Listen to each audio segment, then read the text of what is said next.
We started off as Titans, and now we're the Jets. The start of every season always starts with the sweats.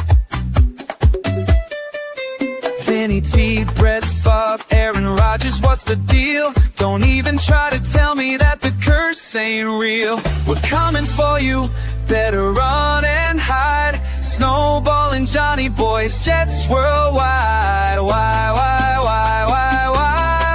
yeah, boy. Like and subscribe.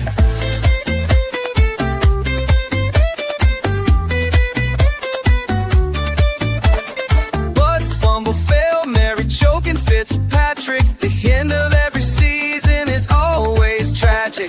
Doug Bryan missed, everybody got pissed. 2 Super Bowl seasons ended with just one twist. 15 years without the playoffs, is Aaron Glenn legit? We're the freaking New York Jets, and we're built for this shit. We're coming for you, better run and hide. Snowball and Johnny Boys, Jets worldwide.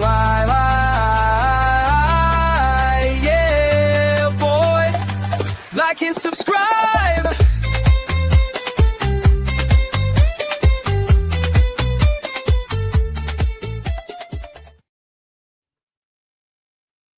Yellow. Hi there. What's going on, man? Happy Friday during Lent. So no meat today. Just got back from the pizzeria. Good pizza, man. Just tried it out for the first time. What you guys on, pepperoni?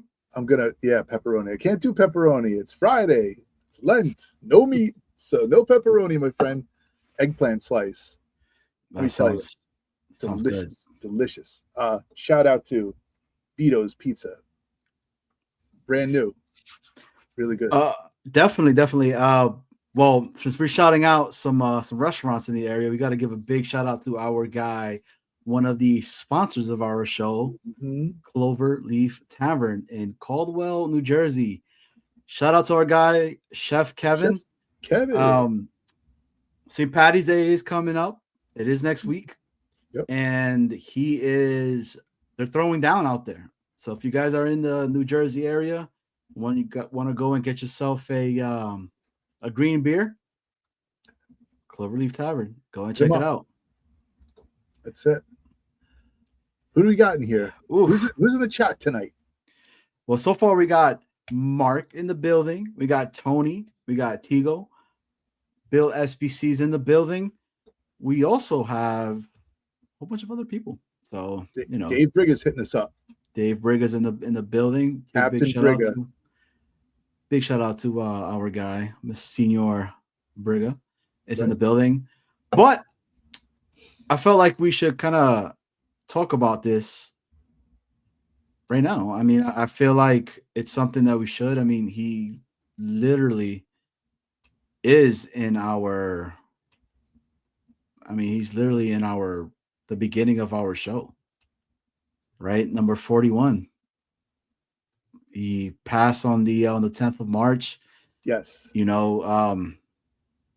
was not somebody that, I ever saw, but he does have the only touchdown scored that the New York Jets have played in the Super Bowl. Yep. And it would be wrong for us not to show any kind of love in regards to that individual. And our guy, Matt Snell, fullback for our New York Jets. R.I.P. Matt Snell. I see it in the chat, so I'm just going to address it. GreenBean will be here tonight.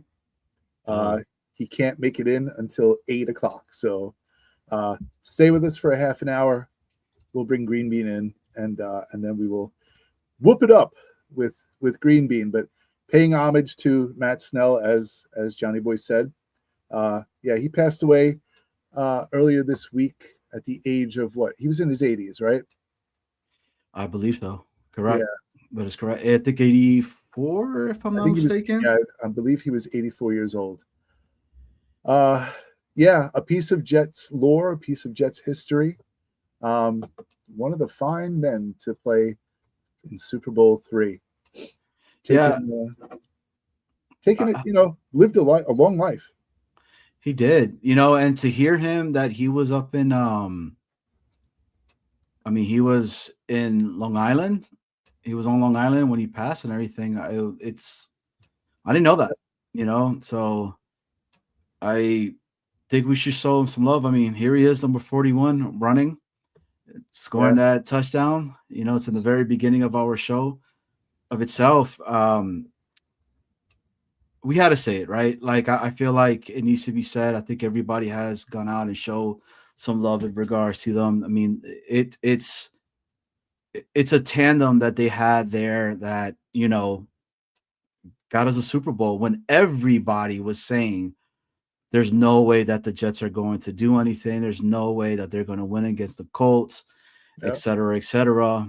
They showed everybody, so did you know, though, this guy was 6'2", 220 pounds? Anybody in the chat? Did you guys know that? I mean, for that day and age, Johnny, that was a big guy. You had Boozer, and then you had Snell, but Snell was the bruiser. Mm-hmm. Boozer wasn't a small guy either. I remember going to Hofstra for Jets camp, like training camp. And the first time that I went with the kids, I brought my son and daughter, and the first time that we went, Emerson Boozer was in the autograph tent. Oh, that's awesome. Brought him up. Yeah, the line was forever to get an autograph. So the kids were very impatient, and I was like holding stuff, and I'm like, kids, we're gonna get it signed. Jets legend Emerson Boozer. And they're like, can we go in the bounce house? I'm like, okay. Oh, wow. We got some more people coming into the chat, so thanks everybody coming in. Bill M, we got Jay, we got Chris B, Paganardi, we got Scott, Sir Luca, Tony A. But look at this. How cool is this of a conversation that we're having? And then we get Jay that says Boozer was his actual high school coach. Wow. So that's pretty neat. I think Jay should call in a little bit later on and kind of talk to us a little bit about that. But this is about Matt, right? He has some accomplishments with us, right? So his whole career, he was a New York Jet, didn't go anywhere else. Big shout out to Bob Letterman. He's on the Boyd Green show every single Friday morning. Him, Boyd Green, and Hep as well talked a lot about Matt and the issues that were occurring and how the Jets should have made it right and everything. I have to say this. I remember Matt, and what I remember about Mr. Snell is him taking this run and scoring. I think every New York Jet fan has probably watched this play constantly and hope that we get to a point that we're back in the Super Bowl like this and are able to enjoy this, because this was so long ago. That's insane to talk about it. But let's talk about his accomplishment. He was the AFL Rookie of the Year in '64. He was a 3-time AFL All-Star, equivalent to the Pro Bowl, right? In '69, I think he had all AFL honors. Second team in '64, '65, and in '68. Huge contributor in Super Bowl III victory, which is still one of the biggest upsets in sports history, including helping validate the actual AFL and NFL merger itself. Inducted to the New York Jets Ring of Honor in 2015. And he led the Jets in rushing, man. 5 out of his 6 seasons when he was with the Jets, with the green and white. Yeah. Amazing. Says that he lived in New Rochelle, New York. Married to his wife, Sharon Snell. Some tours. They had 2 children, a son and a daughter. He also had a grandson. And after football, he was involved in business as a partner at Defco Securities, owned a restaurant in New York City. His family confirmed his passing, and he was remembered fondly by them. And the Jets organization. Again, he passed away earlier this week, March 10th, at the age of 84 years old. So rest in peace Jets legend Matt Snell. Do you think that we're gonna get anybody that's gonna come out and kind of like talk about him? You know, like, do you think Joe Namath is gonna come out and kind of talk? Because a lot of people say that, right? He should have been the MVP of that Super Bowl. There's Yeah. a big conversation that's always a big argument about that. You know, now I was not even born. My pops was not born. You know, Yeah. this comes from a lot of the seasoned vets, right? A lot of the seasoned vets that have been watching the New York Jets play forever and a day. That's always told me and talked to me about, you know, him and how that was their favorite player and how great he was with the ball, and he was that bruiser. Snowball, your thoughts on that? Whether or not he should be MVP of the Super Bowl? Yeah. And chat, you guys too, man. You guys kick in onto this. You know what? They say, right, that there's, it's a team effort. So you have to choose one person to be the MVP. And in my opinion, more often than not, the MVP of the winning team is most often the quarterback, who engineers, scoring drives and touchdowns and touchdown passes. And if you're Lamar Jackson, sometimes you take the ball in by yourself, right? Not Super Bowl wise, but what I'm saying is this, that predominantly it's the quarterback. Being that he was the only one to score a touchdown for the Jets, right? That's not to be overlooked. And I think that there's an argument to be made that he should have been the MVP of the game. I mean, when you take a look at his statistics in that game, I think I had them up before, right? During the Super Bowl, what does it say? He had 121 yards rushing on 30 carries and scored the only touchdown. So he also caught 4 passes for 40 yards. So that's nothing to take lightly in a game that was, again, supposed to be heavily weighted towards the Colts. So upsetting the favorite and scoring a touchdown and having that amount of yards, I can see a case for Matt Snell being the MVP. Of course. Mm-hmm. Yeah. Agreed. I mean, Briga kind of hits it, right? Like he says it right here. He says young guys who are fans now need to pretty much go back in Jets history and see what's going on to it. Like, if you're a Jets fan and you have not watched Super Bowl III as many times as we've probably watched it, constantly, what are you doing? Like, go give it some time. Go check it out. It's all over YouTube. It's all over everywhere. I mean, it was such a big deal.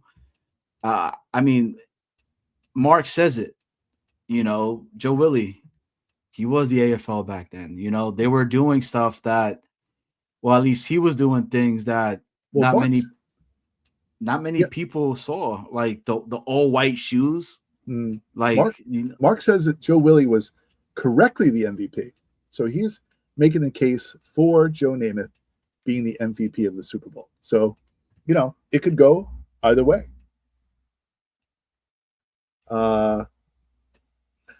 Jake Asman's going to look into it right now. Yes. Shout out to Jake Asman. I guess he just finished up his show. Jets Worldwide would like to thank Jake Asman for being the opener for Jets Worldwide. So thanks, Jake. We appreciate it.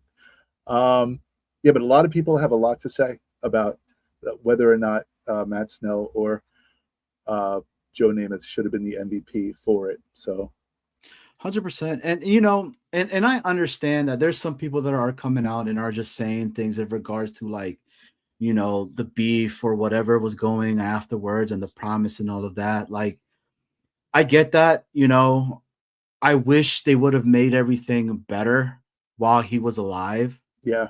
But unfortunately, he's not no more, and I think that we should remember this man as this guy right here, as the guy that only scored the only touchdown in Super Bowl III for the New York Jets. So for me, that's what I want to remember of this individual. Now, I'm not here throwing any kind of shades to anybody else that is like, talking about, hey, this, he was this bad or whatever, et cetera, et cetera. I just feel like, again, remember that team for this, because I mean, Snowball, Yeah, they're the only team that's brought a Super Bowl to the green and white, which is the New York Jets. that's true. It's a sad fact, but it's a true fact. But Johnny, there are teams out there who have never won a Super Bowl before. So, at least we have one in the back pocket. So I'm not too upset about that. I wouldn't want to be a team that has never won the Super Bowl. But actually, you know what? If you've never won the Super Bowl, it's almost probably equal to having won over 50 years ago, if you really think about it. Most people who are alive now who are rooting for the Jets, I would say that, right? The majority of people who root for the Jets now have never seen a Super Bowl, have never seen their team win a Super Bowl. True story. So, yeah. True story. I don't know, man. I think it sucks that he passed and the way it went, and with what's going on. But again, just remember this guy as this 6'2", 220-pound individual running right through you. Right. Like that's dope, man. Dude, but could you imagine being part of that team back in those days? Right. And chat, everybody that's watching right now, like picture yourself back in those days and being part of a New York Jets that was going through this merger, and then you're the first team to win it. And you got the signal caller like a Joe Willie Namath that has the allure, that has the giant, fur coat, rocking the white shoes, doing things that back in those days, not many people were doing, because it was all about, being suited up all the way. And this Joe Willie was cool, man. And even now, like, I know a lot of people say like not one of his finest moments, but when he was on that football and he was like, I want to kiss you moment, right? Like Jets I was like, I know people were like, oh, this dude is like tanked and all that. Not me, man. I'm like, dude, this guy is how old and is still trying to rap to a female. And he's like, I just want to kiss you. Like, I thought it was so cool. I thought it was dope. I was like, oh man, this is amazing. Being able to see this like live of this guy that back in the day, The Bachelor's 3, so I don't know. I thought it was cool. And what's your thoughts on that? I saw it on television when it happened, but when I guess I was a freshman in high school. There was a pizzeria by my friend's house. It was a restaurant, but we used to get pizza there all the time. And when you walked in, the counter was there, but to the right, there was an archway and there was a restaurant in there. And you could see the bar, and then you could see the restaurant in the back. And I went in there one time, and sitting at the bar was Joe Namath, right? And you could tell he was, he wasn't feeling any pain. And I believe as though he had been overserved, if I'm being kind. But it was, how they say never meet your heroes? Yeah. Yeah. That was a moment that was don't meet your heroes. So I didn't meet my hero that night. I saw my hero and I was like, okay, and I had enough. So those moments for me, although hysterical on television, like, something that will live in infamy with the Jets. It was a sad moment for me, really. Mm-hmm. But I on TV, I thought it was funny. And like you said, the man was a dog no matter what. So, and probably still is. I believe he's 84.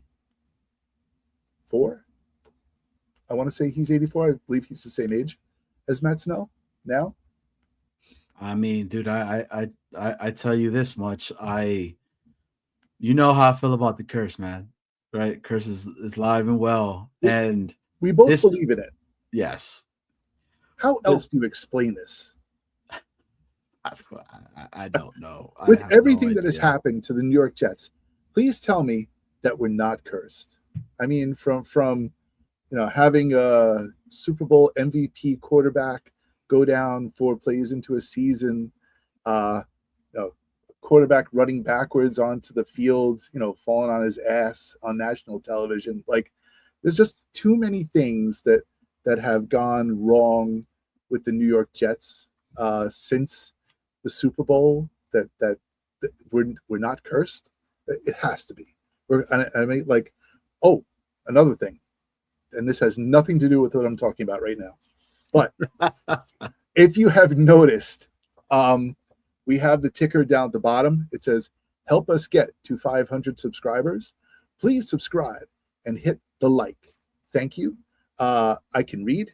I can also tell you that as of this moment, drum roll, please, we have exactly 458 subscribers. We are a mere 42 away from our first goal of 500 subscribers.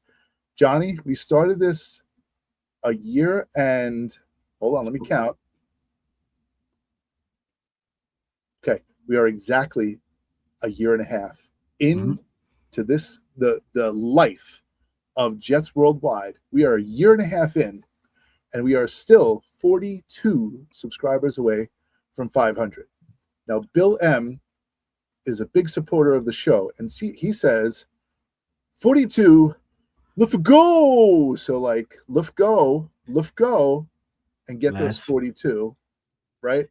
Hey, but I wanted to ask you this real quick. So I just put in the link really quickly into the chat, and a couple of the OGs that are our seasoned vets, right? If you guys wanted to call in, I'm talking about like Mark, and I'm talking about Dave, and anybody else who might have seen this play. I would love to get their thoughts on what maybe Snell meant to them seeing this guy play. If before our guest comes on, and we could go ahead and talk a little bit about it. Again, the beginning of the show is just a little bit in regards to talking about this man. But yes, if you're watching this, make sure you hit the like and make sure you guys hit the sub. We've been growing the show little by little for a show that only comes on once a week. And we've missed weeks. We've definitely been here, but we definitely work hard on trying to be able to Johnny had some good reasons. Johnny had some good reasons for missing a week or two. Dude, there was more than that, man. That was it was like 3 weeks. Yeah, that was 3 weeks, right? In the hospital. Yeah. So you want to talk about this? Because Oscar the Grouch, one of our faithful, loyal Jets Worldwide followers, asks Snowball and Johnny, are you guys surprised that we re-signed Cisco? I thought that he should have been gone. Johnny, what do you think? Are you surprised that Cisco is back?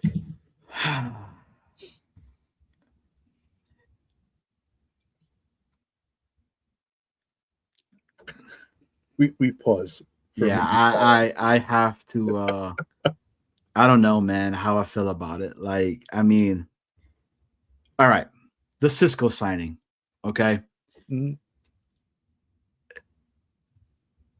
He's a New York guy. Oh, hold on. Before we get into the Cisco conversation.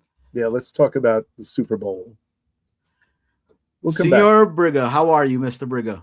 Hey, Johnny boy, Snowball, how are you tonight? Doing so well. Thank you so much for calling in. First off, I appreciate you taking the invitation to come on, and I really liked what you said about the younger generation, the youth does need to do a little bit about their work in regards to greats like Matt Snell and what he meant to this organization and what he had to endure during those times as well. So the floor is yours. Well, give us your thoughts on that. The first time I put my Jets hat on since the end of the season until we start going downhill. Anyway, I've been around here for a long time. The AFL was my league. I just loved it. That's what I mean. You have to know the history of not only the Jets, but of football. I mean, some of the guys today, and I Snowball's a teacher, right? Yes. I know you're a teacher. Mm-hmm. And the guy's attention span is limited. They just don't want to understand things. I guess it's the new way. I'm going to be 75 this year. Okay, so I come from a different mindset. We always were required to know our history of anything. You only know history as you study yourself and you study the past. And why they don't want to know the things about the past, especially considering the slump that we're in. I just don't get it. I mean, we have, like, you show pictures of that, and I see our line blocking in the Super Bowl game. And I tell you, to this day, I've never seen a better blocked offensive line against a tremendous Colts defensive line. I mean, if you go back and watch that game and you just concentrate on watching the offensive line, you just see you just see tremendous concentration and how they blended together. It was just an unbelievable display. And then when I see Billy Mathis in that picture, the running back, blocking, you could just see the technique that he has. I mean, these guys, they played such a tremendous game that Joe Willie, all he had to do was manage the game. And, they reined him in during the years from 65 on. He had to be reined in. And it's just, and Matt Snell turning that corner. I can still remember Kurt Gowdy calling the play. They said, there goes Snell. And he just walked into the end zone. Literally walked into the end zone. And they played that game so conservative. And, and the first tapes that came out, the game was televised in those days. The first that wasn't the first one, but the first Super Bowls, I forget how many there were. They were both on two different networks. The AFL's network, which was NBC at that time, was Kurt Gowdy and Al DeRogatis. And then it was the NFL network. And I don't know if it was I think it was CBS at that time. And it was just, you just sat there myself. I wish I could have gone to the game, but I was only 17. I think I was 17. My last year of high school. Yeah, really. And my buddy Mike, who was a Colts fan, who became a Jets fan.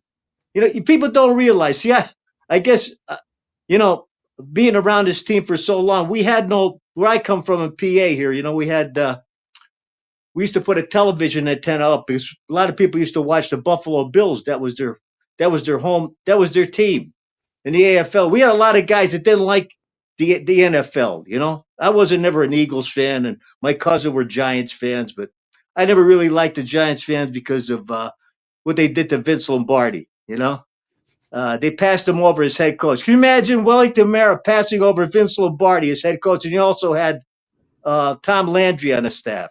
Can you imagine that? Well, I can't. The Giants have made a lot of mistakes in their history. Yeah. I mean, the only reason why the Giants really came back, and I know it's about the Giants, because George Young came in and he sort of kicked Tim Merritt to the side. He told Wellington to be quiet. I don't know what he told him, but anyway, that's the Giants. I could care less about them. But it's just that game there was just picture perfect. Picture perfect. I wish for the young people's sake we can get back to those days. But they talk about the curse, and I don't believe in the curse. I just believe that Weeb just ran amok in the decisions he made, bringing his son-in-law Charlie Winter as coach, and he not signing guys like John Riggins and being sort of too frugal of a guy. I think he just thought, after we lost to the Chiefs in '69 playoffs, 13-6. And Joe Bonino could go. No, he really. A lot of people don't like Joe, but he's got a historical mind for the Jets. You could ask him any question; he remembers anything. I was just consumed with too many other things at that particular point in my life. I followed it but Joe B. He could give you, documentation and all these things. But I think that's what happened after the '69 season. Just we brought in too many nepotistic decisions, too frugal. And from then on, we had those years in the middle '70s, and then Lou Holtz, flew the coop. And Walt Michaels came in. Walt Michaels was doing a good job. We had that. We got to the playoffs a couple of times. '81, they lost to the Bills in the playoffs. Then we went to the Mud Bowl. We know we got screwed by Don Shula, that bum. So Dave. So let me ask you, what did Matt Snell mean to you growing up, seeing the New York Jets and him being so consistent, him winning the accolades that he had, right? Wearing that green and white, very proud. What did he mean to you growing up and Well, seeing a yeah, player like that? they were a great Matt Snell and Boozer were a great tandem. You had to put them together. All right, they worked together. And Snell was tough as nails. He's an Ohio State Woody Hayes guy, and he just was tough. He just take that ball, run it, just get hit, just get back up. He was dependable with Boozer, and Boozer got hurt against in that one San Diego game, and he had to take out a load by himself. And he just, he was just you know, rough and tough guy. He was a good running back. Just never got enough credit that he deserved, and a lot of people said he got bad breaks because the organization promised him things that never happened. Whether that was, they should have just swept it under the rug and just said, made up. I don't know, but he was so solid. So I listen. I'm a team guy, so I really never focused on just one player. Mm-hmm. The whole team blended together perfectly until it all just fell apart. Everybody got old, and Joe Willie's knees just. I mean, Joe Willie was never the same after those injuries. You see him in the '70s, and he was just like a man playing on two sticks. And then he had the problem with the booze and all those problems with Bachelor's 3 in the league. I mean, I don't know. I mean, it's just the way guys lived in those days. And there's some guys in the chat that don't like Joe. They blame him for stuff. But that's just the way it was. Hey, he was playing the field. That's the way it was in the '70s.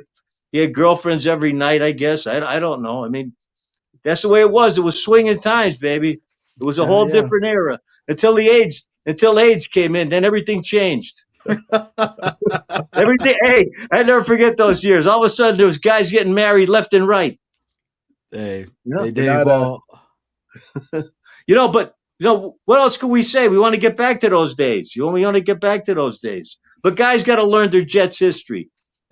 I don't know what you guys think. I mean, you think my thinking is too antique, like the Italians say? I don't think so. no, I'm somebody that I'm not as seasoned as you, Mr. Briga, which is I'm not trying to say anything disrespectful at all, but I've always appreciated that. I've always enjoyed hearing from the seasoned vets that tell me these stories that of going into this, go and how deep that, like, I know guys that because of my pops and what my father did for work, and they will go to pubs, and back in those days, like, it was normal to see your son, because I'm his only son, be at the pub with my pops, and he's just hanging out with his friends. Now I'm not drinking or anything, but I just remember all of them just talking about stuff and talking about Joe Namath and going to the Bachelor's 3,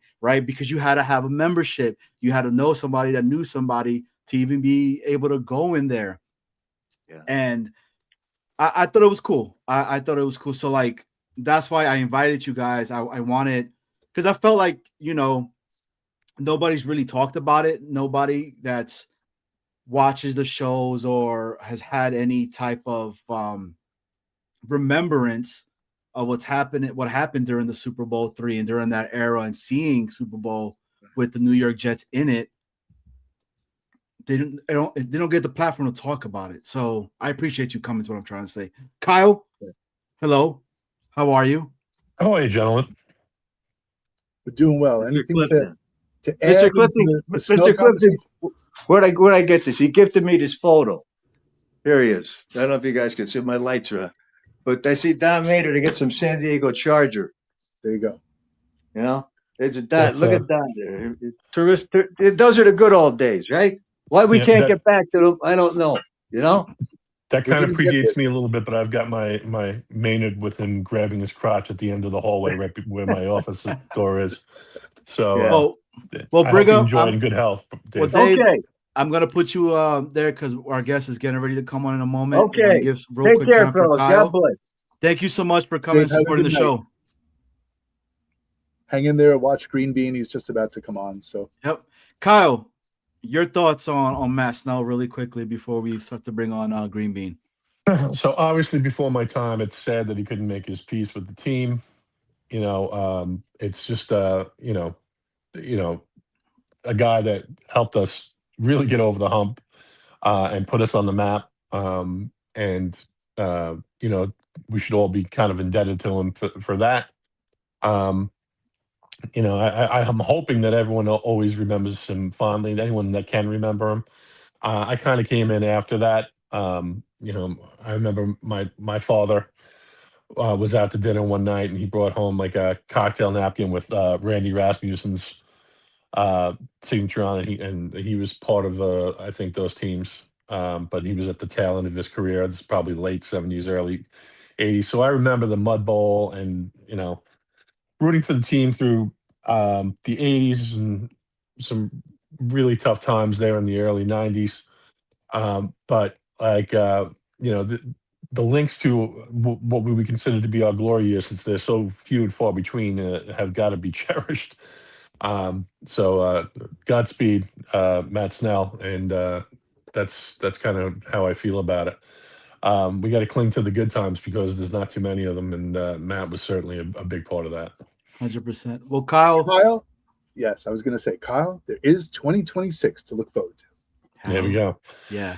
Enjoy your evening with Bean, guys. I'll talk to you.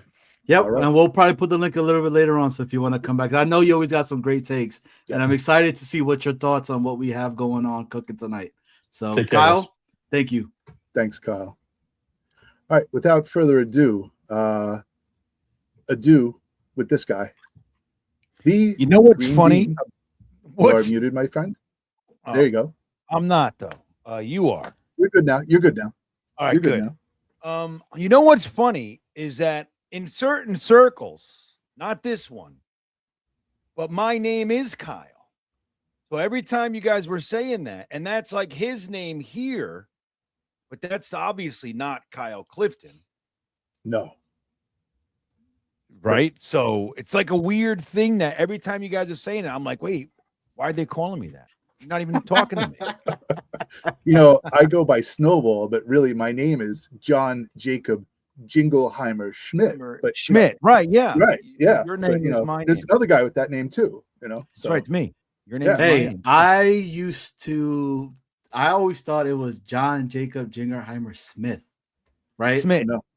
And I was completely wrong. Yes. And my parents let me think that was right, but everybody, John Jacob Jingleheimer Smith, but I was wrong. You know this song. You're not alone, Johnny. So you know this song, Hotel California? The Eagles, baby, let's go. Right. You know how he says, warm smell of colitas rising up through the air. I had a friend. I mean, I still have a friend, and he's a Jets fan, diehard. He texted me a week ago. He legitimately thought that line, and this is before, we didn't have the internet or anything. So he thought it was warm smell of clitoris rising up through the air. Well, what kind of hotels did he go to? Yeah, you're right. That's why he thought that way. Hey, big shout out to my to my uncle Tommy, man. May he rest in peace. That was one of his favorite songs. He loved the Eagles, man. So once you said that, I was like, he just passed. So I'm if sorry it really was clitoris, it'd be pretty badass. The line that you can check out anytime you want, but you can never leave. Who would want to? Who would really? Right. Who would want to leave? Well, it depends. What I kind wouldn't of blame. Well, look, there was this guy. Years ago, there was a girl I dated, and she had an abnormally large clitoris. And was there a name for it? Well, her name was Kevin, but it was a weird thing. So I don't know. I looking back, I think I'd like to leave that one. I'd like to get out of there. Kevin, the hottie with the abnormally large clitoris. That's just all sorts of wrong in every direction, honestly. Yeah. We're starting off hot. We're jumping right in. We're jumping right out of the gate with you. Holy crap. You don't let up. Hey, GreenBean, with first off, thank you so much for coming on. We really appreciate that. It's always fun when you're on it with Johnny, us, and man. let me just apologize. For Snowball, dude, and I'm not disregarding. So I want to say you're welcome, but I am sorry. I don't like to say yes and not do shit, man. You know what I mean? So I apologize to both of you. I really like you guys. I have fun here. And I would, so anyway, thank you for asking me back. You guys could have been like, you know what, that green bean guy, he's full of shit. He's an asshole. Well, Pretend to be nice. You have to thank Johnny because, like, after the first time when you were like, "Oh, sorry, blah blah blah," whatever happened. I was like, Johnny, fuck that guy. Honestly, like, to never bring him back. And Johnny's like, no, it's green bean. You got to bring him back. I'm like, screw that guy. Thanks, Johnny. Hey, I said our 2 up, 2 down. We got to stick together, man. We're up here in Virginia, so Yeah, we have I was like, you Southern boys stick together, man. Yeah, I'm Southern now. Hey, how about this damn snow that we just got though? Out of nowhere. Dude, it was 85 degrees on Wednesday. And yesterday was one of the most intense snowstorms that I've seen here in years. I mean, that ice storm in February was one thing. But how insane was that snow yesterday? Dude, when I woke up in the morning, and like everything was frosted over, right? And I'm like, what the hell? I just turned my AC on. I'm not gonna turn my heat back on or nothing.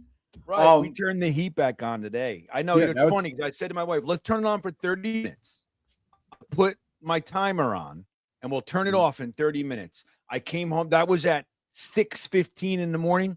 I came home at about 5:30 and I looked and the heat was on. I'm like, I fucking totally forgot to shut it off. Hey, GreenBean, let me ask you. We were kind of talking about Matt Snell, and what occurred and everything like that. Any words in regards to his passing? Yeah. Well, I mean, look, he's just like Kyle Clifton was saying, who's great, by the way. He always says some great shit.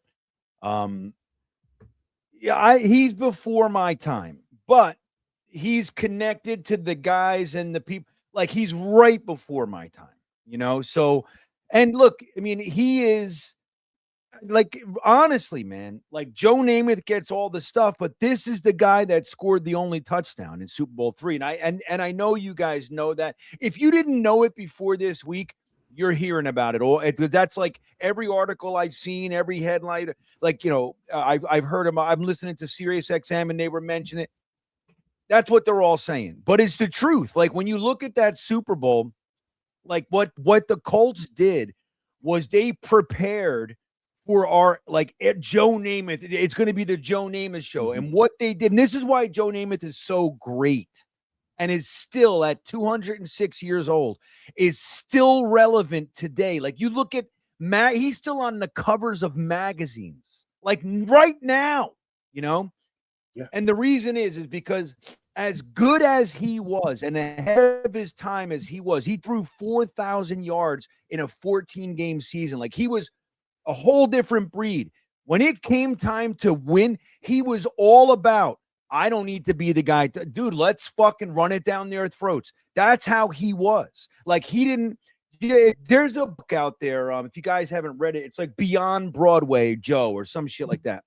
And it talks about their internal conversations and how selfless Joe Namath was because he had Boozer and Snell. And he knew, like, dude, we can put it on their backs, man. They can do it. And, like, I'll just be, I'll do what I do, but it's like, I don't need to be the hero here, So being able to toss that, so having somebody like Namath, especially then, and to be able to go, winning this game and stuffing this shit down everybody's throat and then telling the whole NFL, screw you, the AFL is just as good. Like, don't forget what was on the line back then. And Matt Snell was the guy, dude. You know what I mean? So it's like, it's an incredible thing. And, it's like, when old heads like, me and Snowball, like when we talk about Klecko or Gastineau, how old are you? Snowball. Can I ask, are you going to get offended? I am going to be this month. I will be 55. Right. So you're my generation. I'm 53. Right. You look better than me. I want you to know that. You look fucking good. You look like maybe you're 40. I thought you were going to say I'm going to be 49 or some shit, 48. I take extreme care of myself. There you go. I am 51, just to let you know, guys. All right. Really? full of shit. No, But no. yeah, I was gonna say, holy shit, we gotta hold the train. How old are you? I'm gonna say late 20s, early 30s, max. 38. All right, there you go. I'll buy that, but if you said 31, I'm in.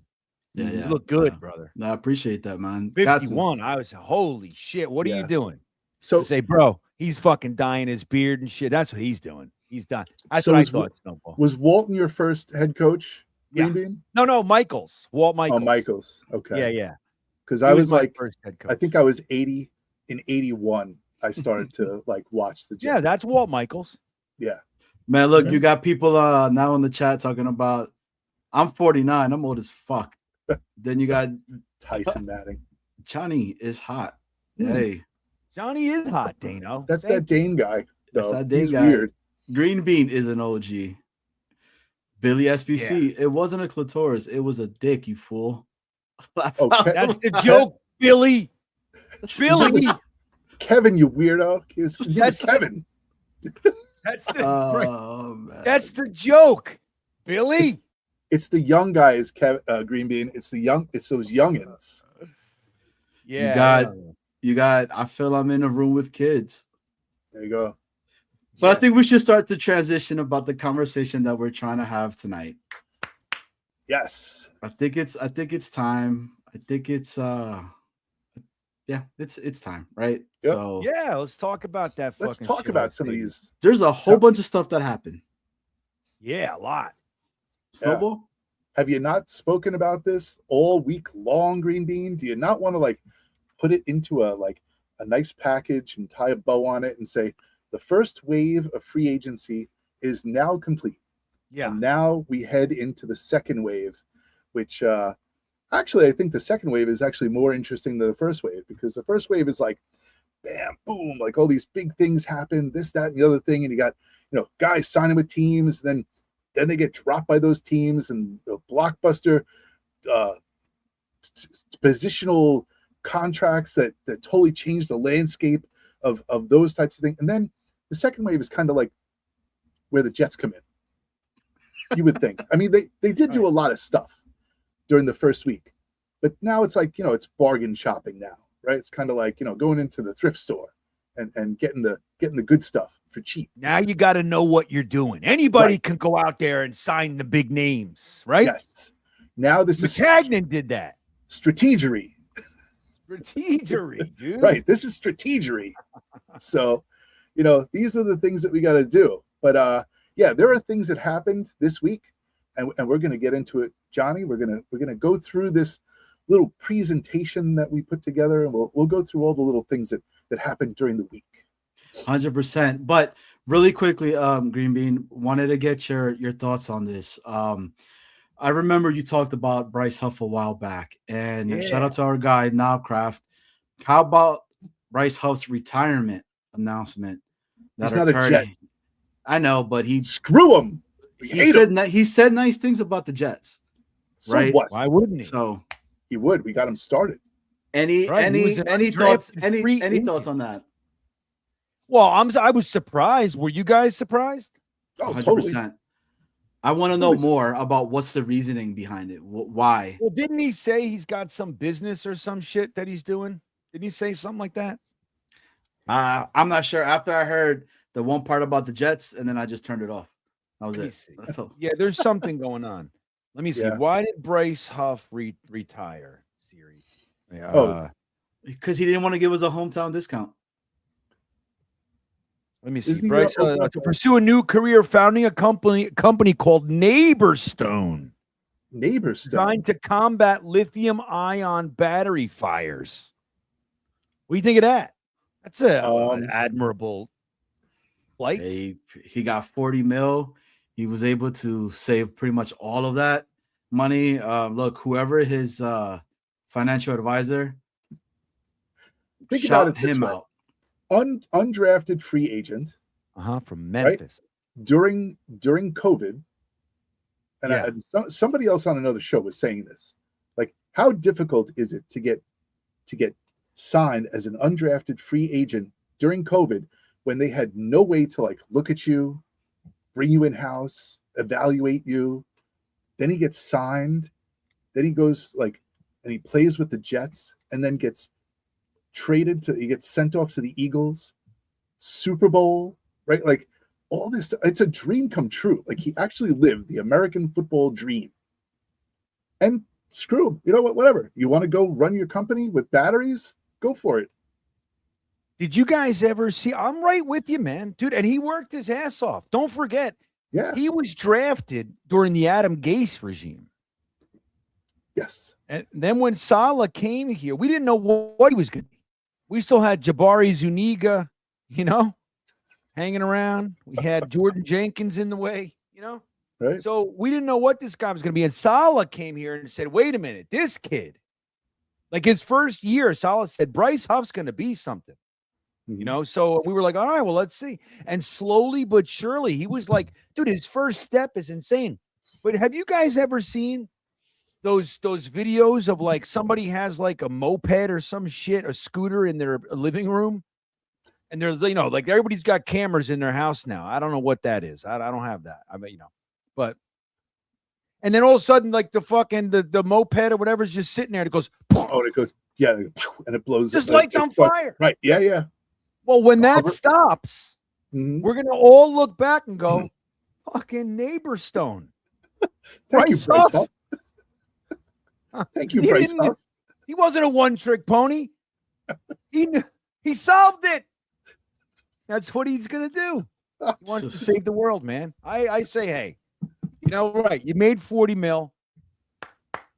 Good for you. I just hope he's not getting taken by some shyster. Yeah. We're going to find out in 3 years that he's fucking eating, beans under a bridge out of the can. Right.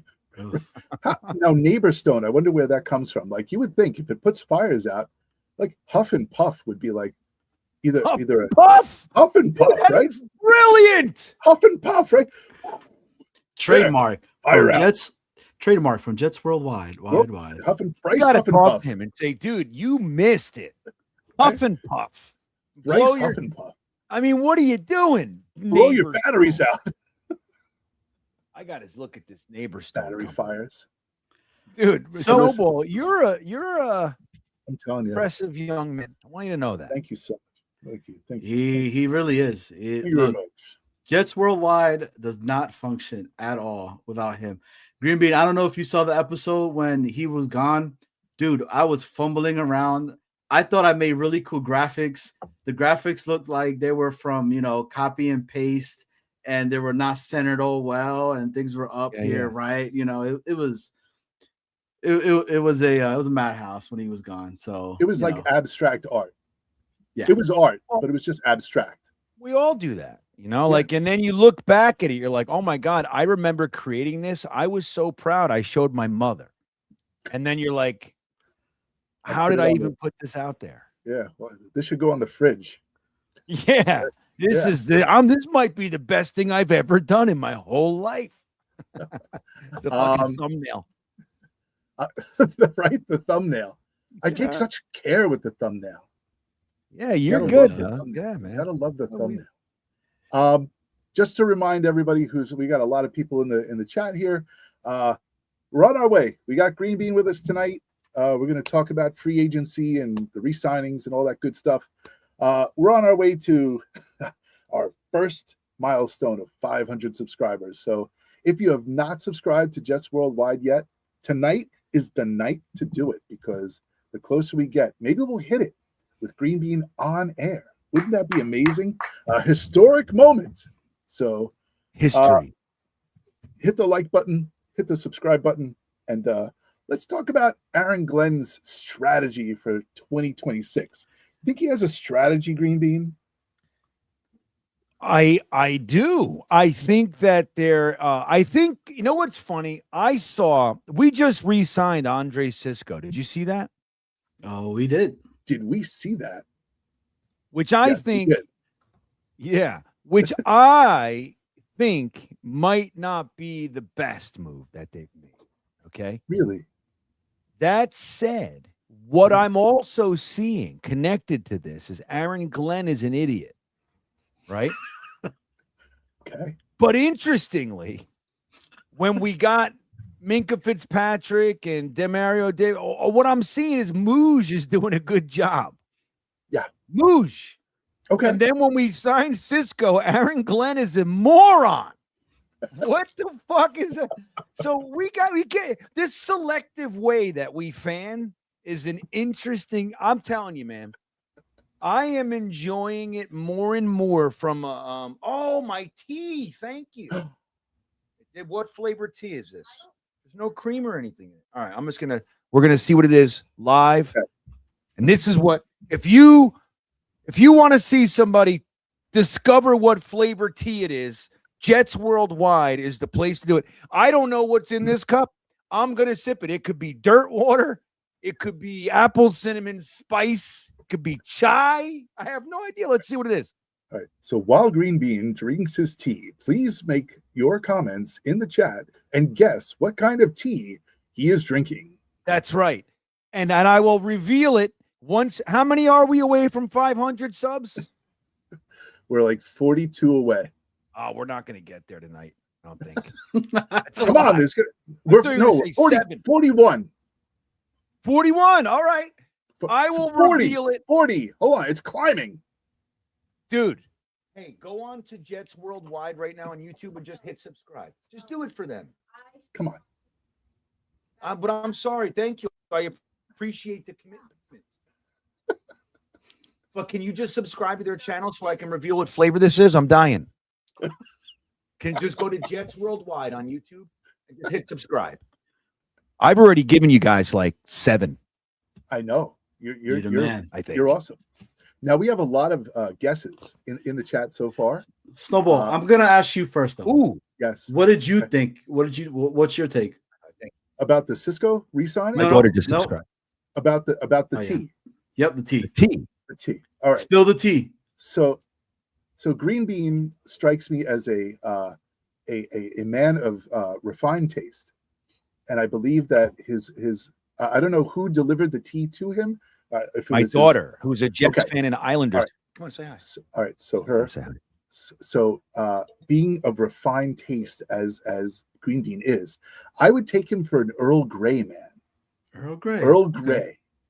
Yes. Earl Grey. All right. Is that what this is? I'm probably gonna go with. I think he's peppermint. Right. I think he's peppermint tea. I would These say. are I think good. maybe Okay. peppermint tea. Let's check out what the chat is saying. Yes. Brian Tyson, Glick nailed it. Oh, really? Chamomile. Oh shit. We got Jonathan Ginseng. Mm. The coach, Coach Glick, Kevin Spiltora's tea. Definitely. Boss girl, green tea. Tyson, fine. I subbed. See? There you go. Thanks, Tyson. We're getting there. We're at 36 left. Hopefully. Hopefully. Tony says green tea. Go tell mommy to sub. English breakfast Oh. tea. Look at that. 36 left. Yeah, I'm gonna tell my wife to do it too. We're gonna do this. We're gonna get it. Yeah. Damn Earl that friend. Grey, like Picard. Earl Grey hot. Earl Grey hot. Earl Grey. Mark says Lipton tea. Lipton tea. I have to ask. This is English breakfast. Orange peckle tea. Yes. Pico. Mm. Sweet and Johnny's- spicy by Good Earth. That's right. Well, listen. Do you have any idea what kind of tea it is? Me? Yeah, you.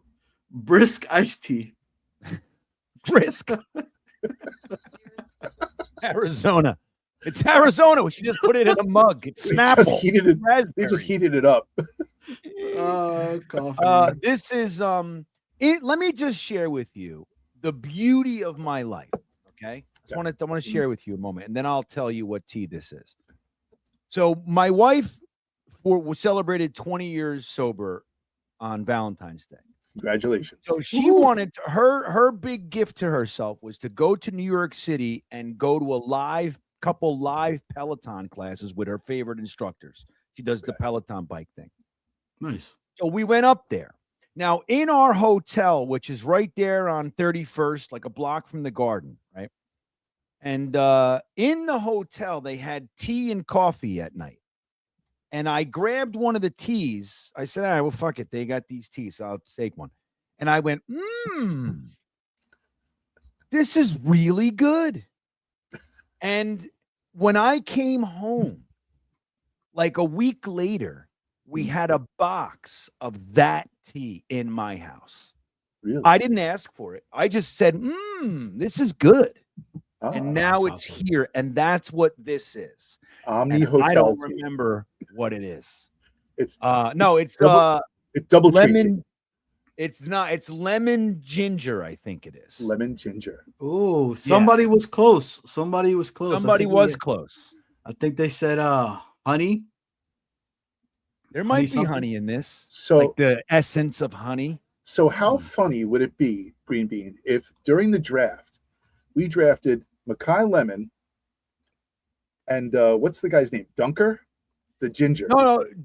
I thought you were going to say Genesis Smith because that's kind of gingery. Oh no, but No. who's the big redhead with the Yeah, big yeah. giant He's mullet? my guy. Dunker is his name. Oh my God, why can't I think of his name? Hold on. I got to get it. Yeah, he's my guy. Every year I ginger? pick an ugly fat offensive lineman. I want it. He's Lemon got a ginger. mullet. Dano says ginger tastes great, I'm told. I'm told. Yeah, but he's too much of a man to have fucking ginger. Yeah, hey, Dano, do you eat sushi? You know those little pink slivers that you put on it? Oh, Duker. No, Duker is the defensive guy. Is our defensive coordinator. Yes, Hold I believe it's Dunker. Yeah, I think so too, but I don't know why Yeah. I'm fried out. I think Tyson it's says Jennings. Jennings. Dunker Jennings. Did you not see the hair that he had? Was Oh, there yeah, those orange- Best. the orange flat top? Yeah, it was great. Mm-hmm. Oh no! Tyson Let me says tell you, Jennings, Jennings Dunker. any general manager and head coach collective that doesn't go to the combine or the Senior Bowl or whatever. Hold on, I gotta shut this. It's freezing everything. Hold on. Can you guys still see me? I can still you're see. good. All right, it's freezing me. There it goes. Fuck that thing. If you go to the combine and you see this guy, it's like Tyler or the Mach, the other, if you Yes, look I at him remember. and you don't think I'm bringing that guy on my team at hell or high water, then you should get fired. You don't know football. You're like, yeah, but his ankles are little cockeyed. You don't like his toes. His toes don't grip trees the right way. It's like, that's what they're like these days, man. He's got a 0.004 less vertical than I don't give a shit. Look at his fucking mullet. Right. What's wrong with you? Hey, mullets are in, right, Green Bean? Gonna sell so many T-shirts. That guy's You know face that, on right? it. Mullets are back? Yeah. Yes. Like for real, dude. for real? I know mustaches are back. My son's walking around with a mustache. What the hell's going on? Tom Selleck's in the house. Right. Oh, is that Yeah. why they're back? Because you got Look one at the now. whiskey. Did you get? Hey, have you been hanging on to that for a long Got a time? mullet. Waiting, but have Oh. you been waiting for the mullet to come back? No, talk so my wife, right, is like, oh, mullets are horrible.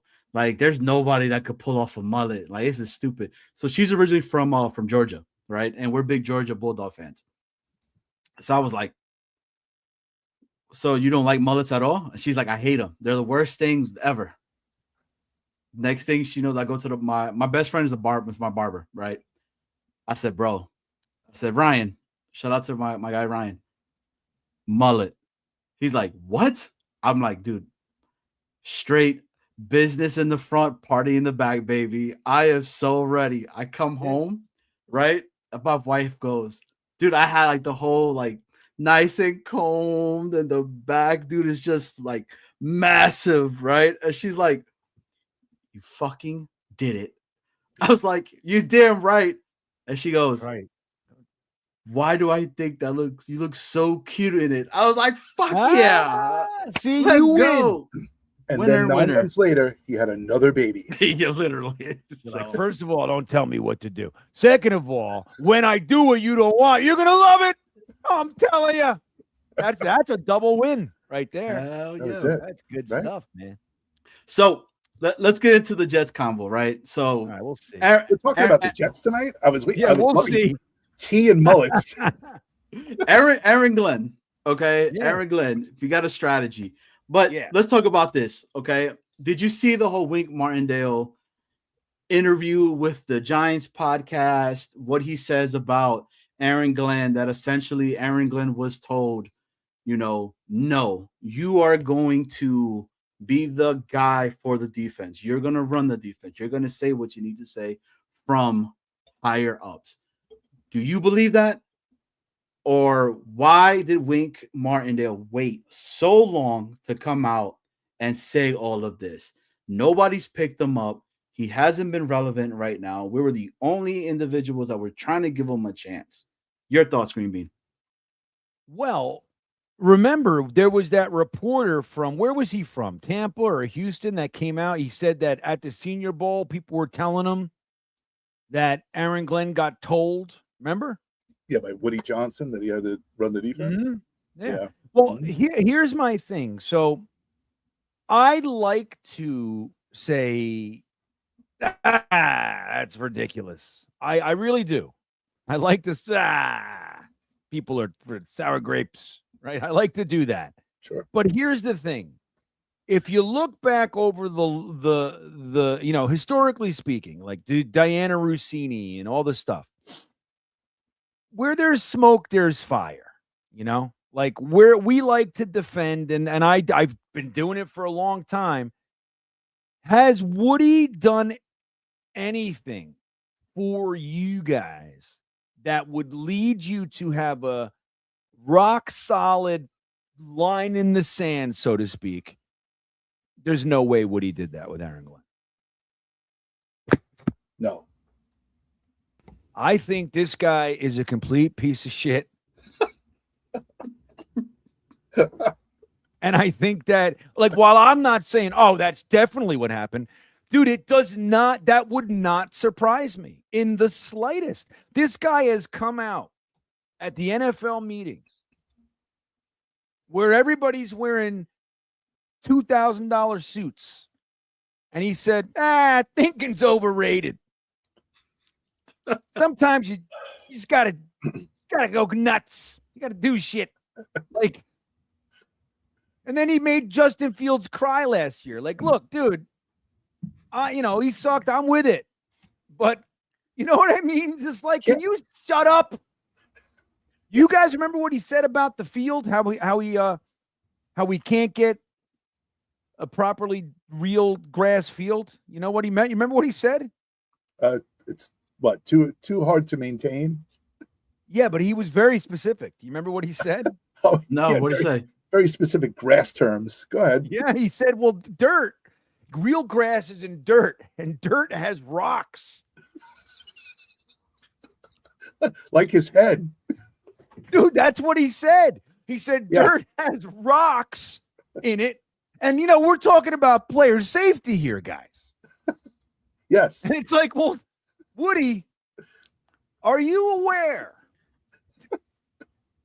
that there's so many methods to get rocks out of there? Like, there's just, you could have a young kid making $8 an hour sifting shit if you want. I mean, you could do that. You could get a whole army of kids. But this is the stuff. Yes. And he's like constantly stepping in. He's fucking firing guys. He's telling who to do what. Joe Douglas said he works for a 17-year-old. I mean, like, why wouldn't we believe this? What is Wink Martindale known for coming out and saying outlandish things that turn out to be proven false? No, it's nothing beyond the realm of what Woody Johnson could or would or should have said. So yeah, thinking's overrated. If we could just complete a pass, we'd look good. Like, the man is a genius. When it comes to marketing the team, he is top notch.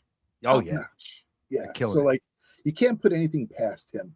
He has gotten his billions now, right? He's earned his billions through all of this hard work, effort, and extreme business magnitude. So I really don't know what Woody Johnson does, honestly, to tell you the truth. I don't even know if Woody Johnson knows what he does on a daily basis.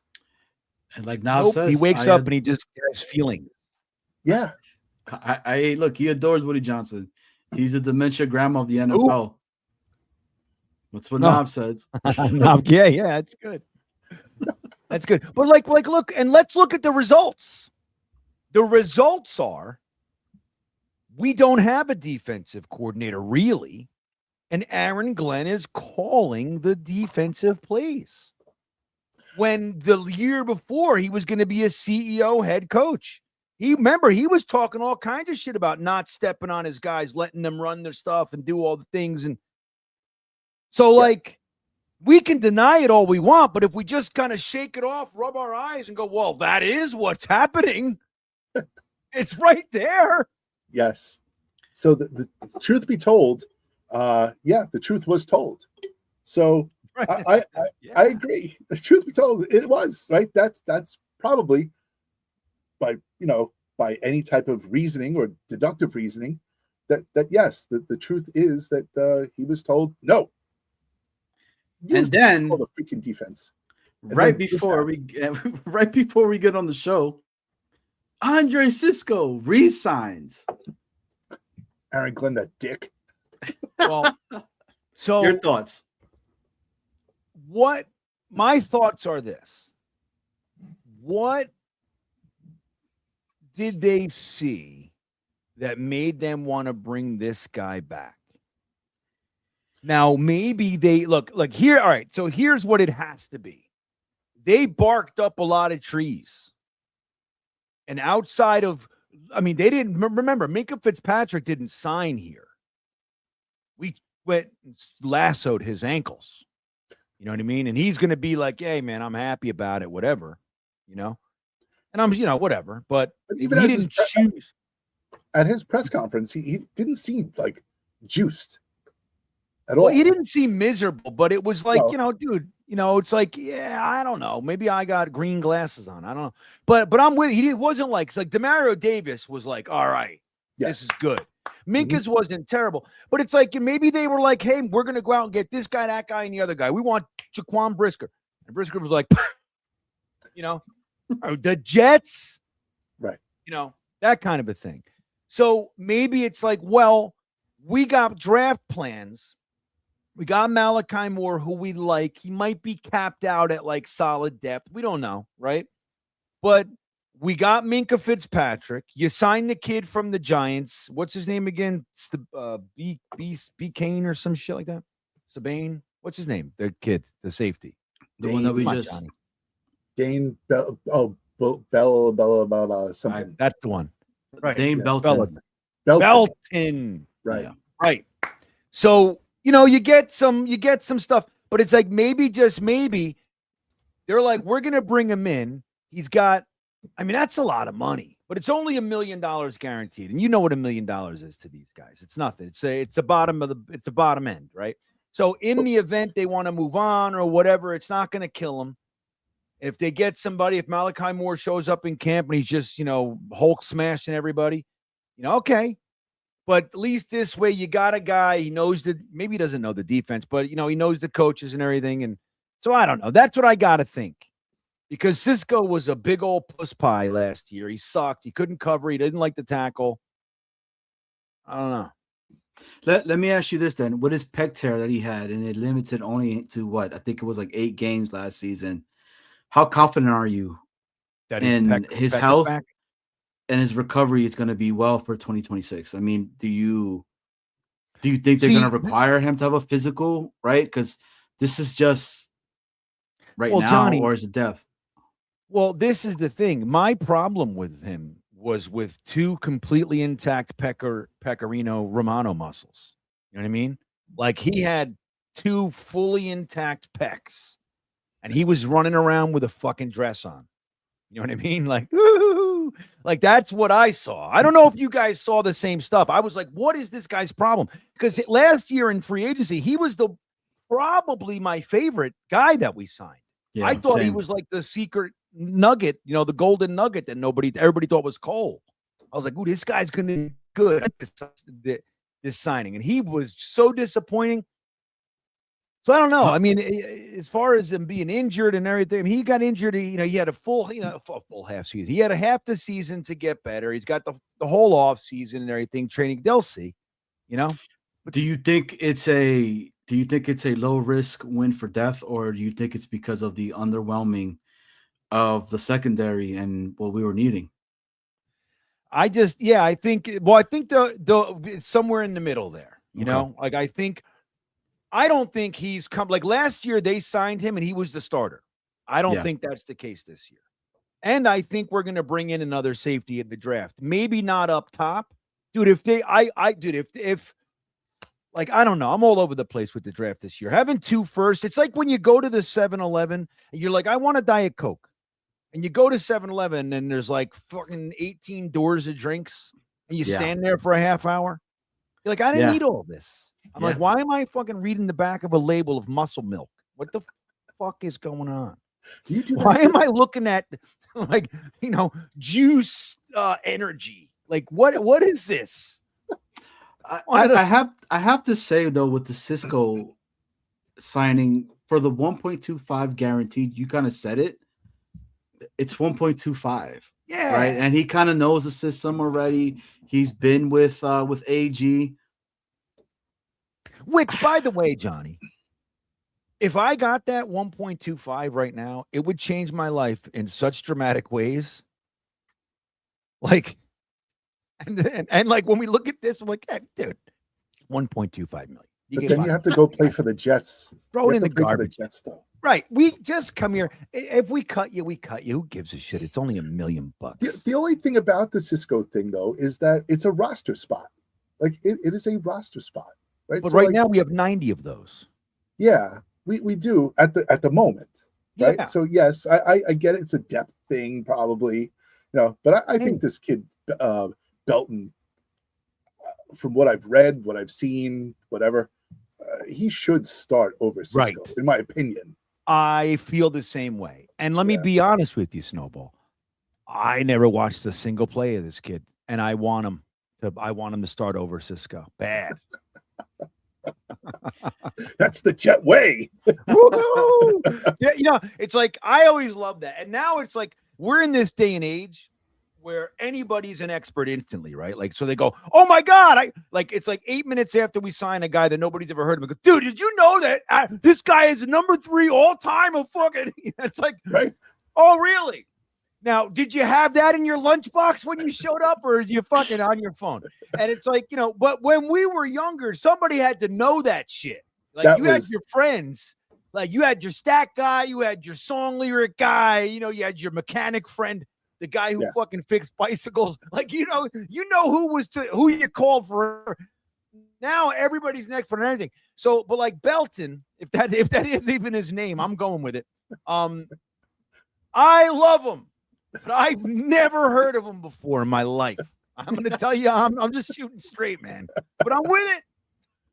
Yeah, well, I was going to say the when we were growing up, and Johnny too, right? When you were growing up, right? There was no instant this, instant that. It was like, nope. It was like you had to go wait for the newspaper to come out the next day and like read about it. Now it's you look in your pocket and you're like, I know how much he weighs. I know how tall he is. I know what 40 he ran. I know what his contract was last year. I know the teams that he played for. His stats in high school and all this crap. I don't even know my mother's phone number off the top of my head anymore. I don't know my kids' phone numbers off the top of my head. I don't either. I swear to God, I couldn't tell you. I don't even know what area code my kids' numbers are. They're different area codes. I don't know why that happened. Dude, did you see that Virginia ran out of the area code and they started having to go with these 948 numbers? And is that what's going on? Maybe that's what's happening. I don't fucking know. I got to ask my wife. I'm like, why the fuck did the kids have these weird numbers? I think my daughter has a Florida number. I swear to God, I don't know. I hit a button. It says their faces on it. I'm like, boop. That's it. Call my kids. Yeah, I'm an expert now. Like, oh, Daddy knows my number. It's the truth. You get people that don't even know how to actually like have a full paragraph and how to actually start a whole story and how do you start it and what's the the body part of it and then what's the conclusion of it. And dude, it's you- so wild. Johnny, listen? If you said to somebody, "Well, what's the predicate of that?" Yeah, what is the That predicate? would be the end of the fucking live stream. The whole chat would disappear, This must be Grumpy Old Man Day. except for Tony Alexio and Boss Girl. They'd still be here. But Hey everybody Phil, else what's is going on, gone. Phil? So Mika Fitzpatrick, right? We were kind of alluding to him. Yeah. What's your thoughts on that, right? Like I that's think why I thought it was weird with the Cisco signing. Yeah. Right? Like, what are they not telling us about Minka Fitzpatrick? You know, so you hear this. What were your thoughts on him? Well, so here's the thing. I've always liked Minka Fitzpatrick. Now he was on the Dolphins, and I hate the Dolphins. I hate the Steelers. So I hate him. You understand how that goes? Yeah. Right? Like, fuck you, FedEx. Like, that's how I feel. But I can peel that back though when I'm watching football. I've probably told you guys, I don't root for anything except the Jets. There's 53 dudes. There's 16 now practice squad guys. All of those guys, I'm rooting for them, everything to go right in their life and everything. Every other player in the NFL, I swear to God, dude, I'm rooting against them. And the only time, if I watch any other game that the Jets are not in, I'm not rooting for this team against the Bills. I'm rooting against the Bills. You know what I mean? That's how I root. So like Minka, I liked him coming out. I mean, dude, he's clearly been one of the better players in the NFL, particularly at his position for an extended period of time now. I think his first trade, I think they got 2 firsts for him, I think, back when he was originally traded. Mm-hmm. Or maybe it was the player, and I forget it. Just scratch that last comment. I don't know what I'm talking about. Anyway, so when when we were about to start free agency, if I remember correctly now, it was like a couple of the window opened, right? It was like, holy shit, the Jets traded for Minka Fitzpatrick. Yeah, It was like, okay, like, all right. Now we're talking, because you have to know, one of the things I complain about with the Jets more than I just wish I didn't have to say this so much. No GM or coach that comes in here, I feel like they don't acknowledge and accept where they are. They don't account for the fact that this is the fucking Jets. This is not the Niners where you came from. Everything's sunny over there, man. Everything's light and feathers and fucking flowers are blooming. It's not like that over here. And you have to know, when you're going into free agency, you can't be like, we're going to sign all these guys. You ain't signing shit. If you want Minka Fitzpatrick, you better trade for him. You want Gino Smith, you got to fucking, if he hits free agency, we are 13th at the top. See ya. You know what I mean? Exactly. There needs to be 12 other teams that say no before he goes, maybe. You know what I mean? Like, you got to know who you are, man. You got to factor that shit in. So the fact that they went and did that, and that like kind of jolts into free agency. It's like, wait a minute, the Jets are serious.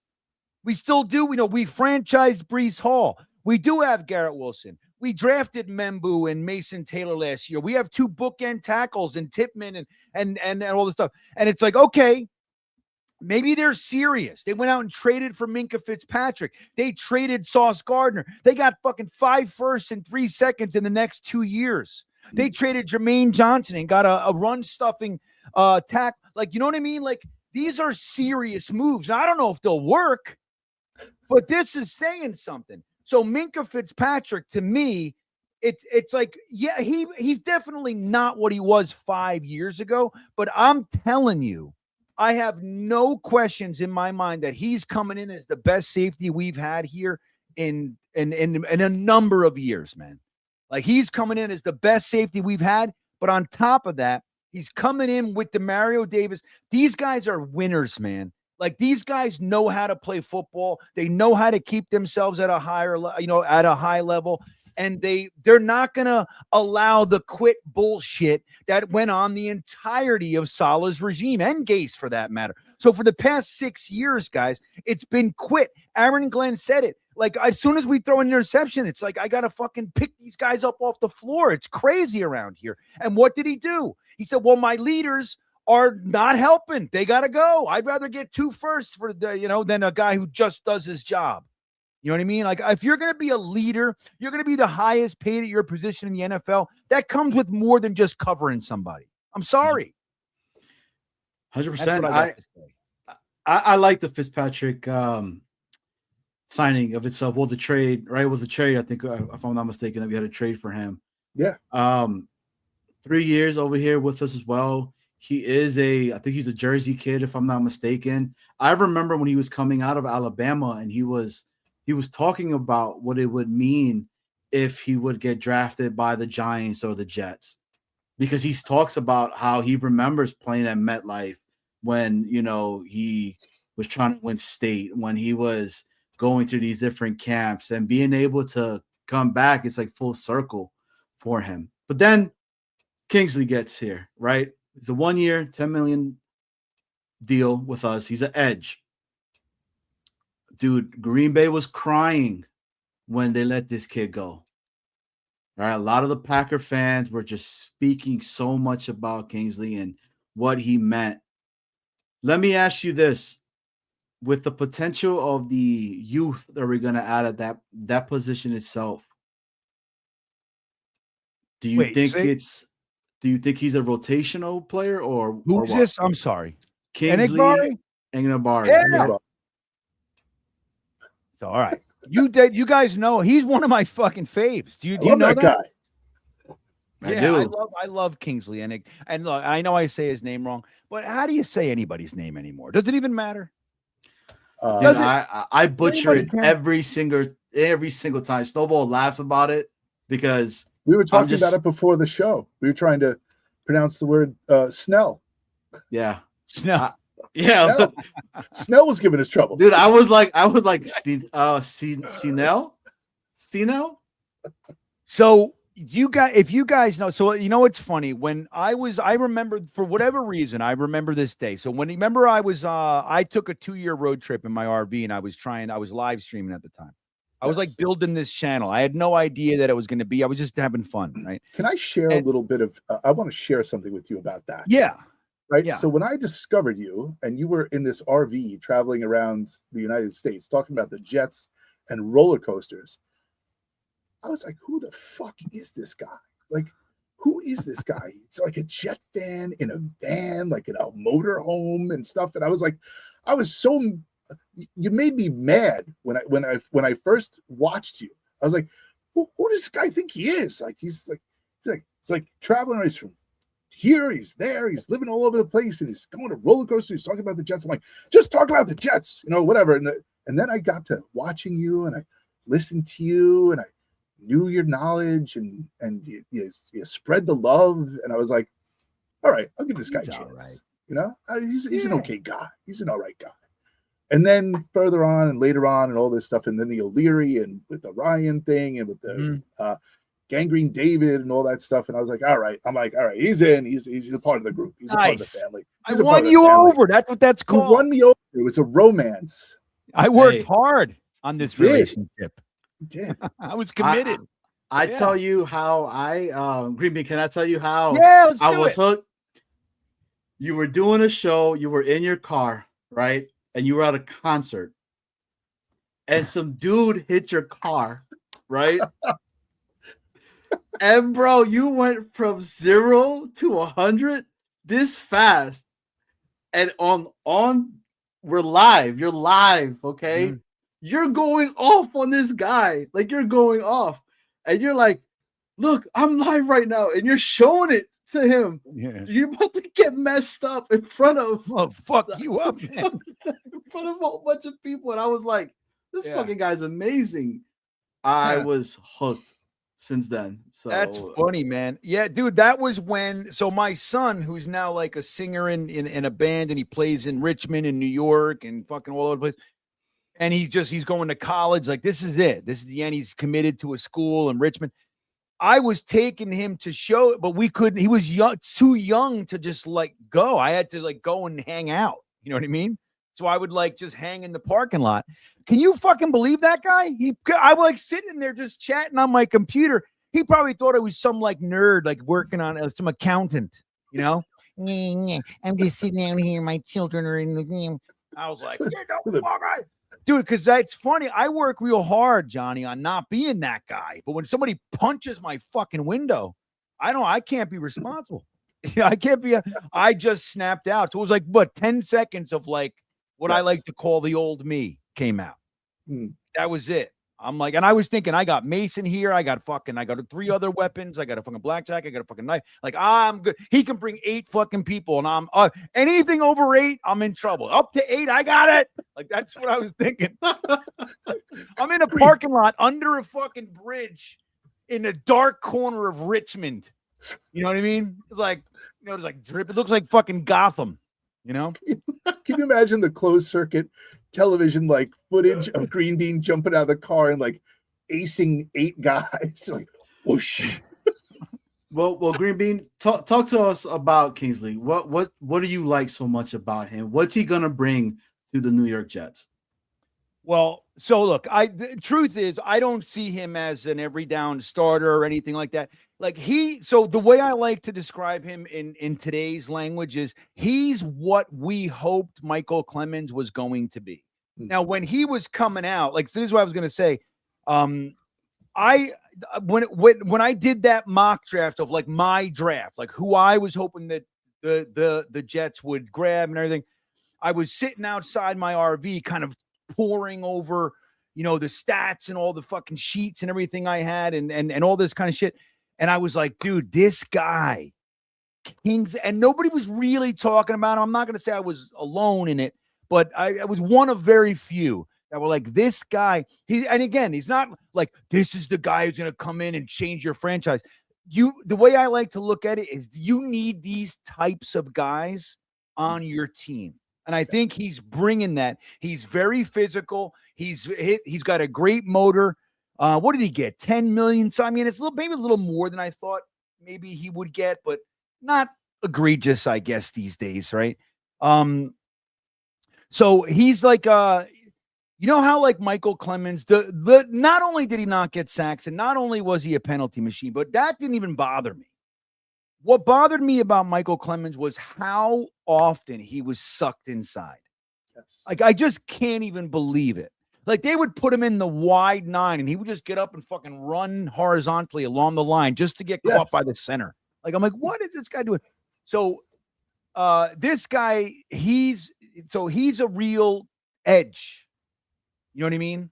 So, and I think, like, that's what, like, rather than the flash, like, if we draft Arvell Reese and you got McDonald as your 2 outside linebackers, you can have some speed and flash. But what I think they're going for, it looks to me, is what Enikbare fits in with, which is like a bunch of lunch pail fucking blue collar. They just know how to clog it and like play football. Like that's where he falls for me. That's what I see. So I was very happy when it was like, okay, we got Minka, and then it was Demario Davis. I think he was like right in that first couple. I was like, yeah, okay, man. Like, we're doing something. And I like that. Like, as much as I like Jermaine Johnson and all that shit, and I loved Sauce and obviously Quinnen was like my favorite player. It sucks to lose guys like that, but at the same time, man, philosophically and everything we're doing, and it's like, okay, then let's change. Then let's do it. Don't just change a guy here or there and kind of have the loser half and the new half, and the losers are swallowing the new guy's fucking optimism. And no, just clean it and let's do it. And I think that's what they're doing. And this guy's a really good cog in that. Whether we keep him, retain him or not, I think this year, like as we're kind of pivoting and shifting over, I think he's a good one. GreenBean, I know you have to head out, so I appreciate you coming on the show. For everybody watching, I'm going to give you the solo layout. Where can they catch you? What you got going on? Well, I'm just glad that we got to talk some Jets at the end there. That was nice. Yes. I'm all pumped up and I'm all fine. Dude, I swear to God, I'm sweating a little bit. That's what happens. That's our goal. Jets Worldwide. We aim to perspire. Nice. Yes. So we are now 32 subscribers away from 500. Blow it up, chat. So the T had its impact, which is makes me happy. But yeah, you can. I mean, Dom and I will be together Sunday night. I gotta figure out my weekly schedule. Like, I keep trying to plan these afternoons, and then shit happens. Like, I'm like kind of all over with work. But anyway, just GreenBean Jets Fan on YouTube. At least the 7 o'clock, 10 o'clock mock is on Sunday nights at 7. Me and Dom C, and we're having some fun. So yeah, come hang out. Can you just start it at 7 o'clock and 10 minutes and just call it the 10 o'clock mock? No. Fine. It's all right. I tried. Listen, you never You get did. what you don't ask for. The 10 o'clock. No, as a matter of fact, not only am I not doing that, but I might hate that. I might love hate it.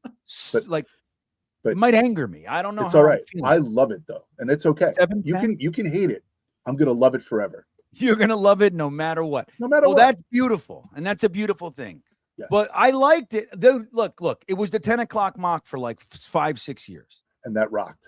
and I can't do it. So now it's 7 o'clock, and then I was just saying, it just came out of my mouth. The 7 o'clock, 10 o'clock mock, and I was like, hey.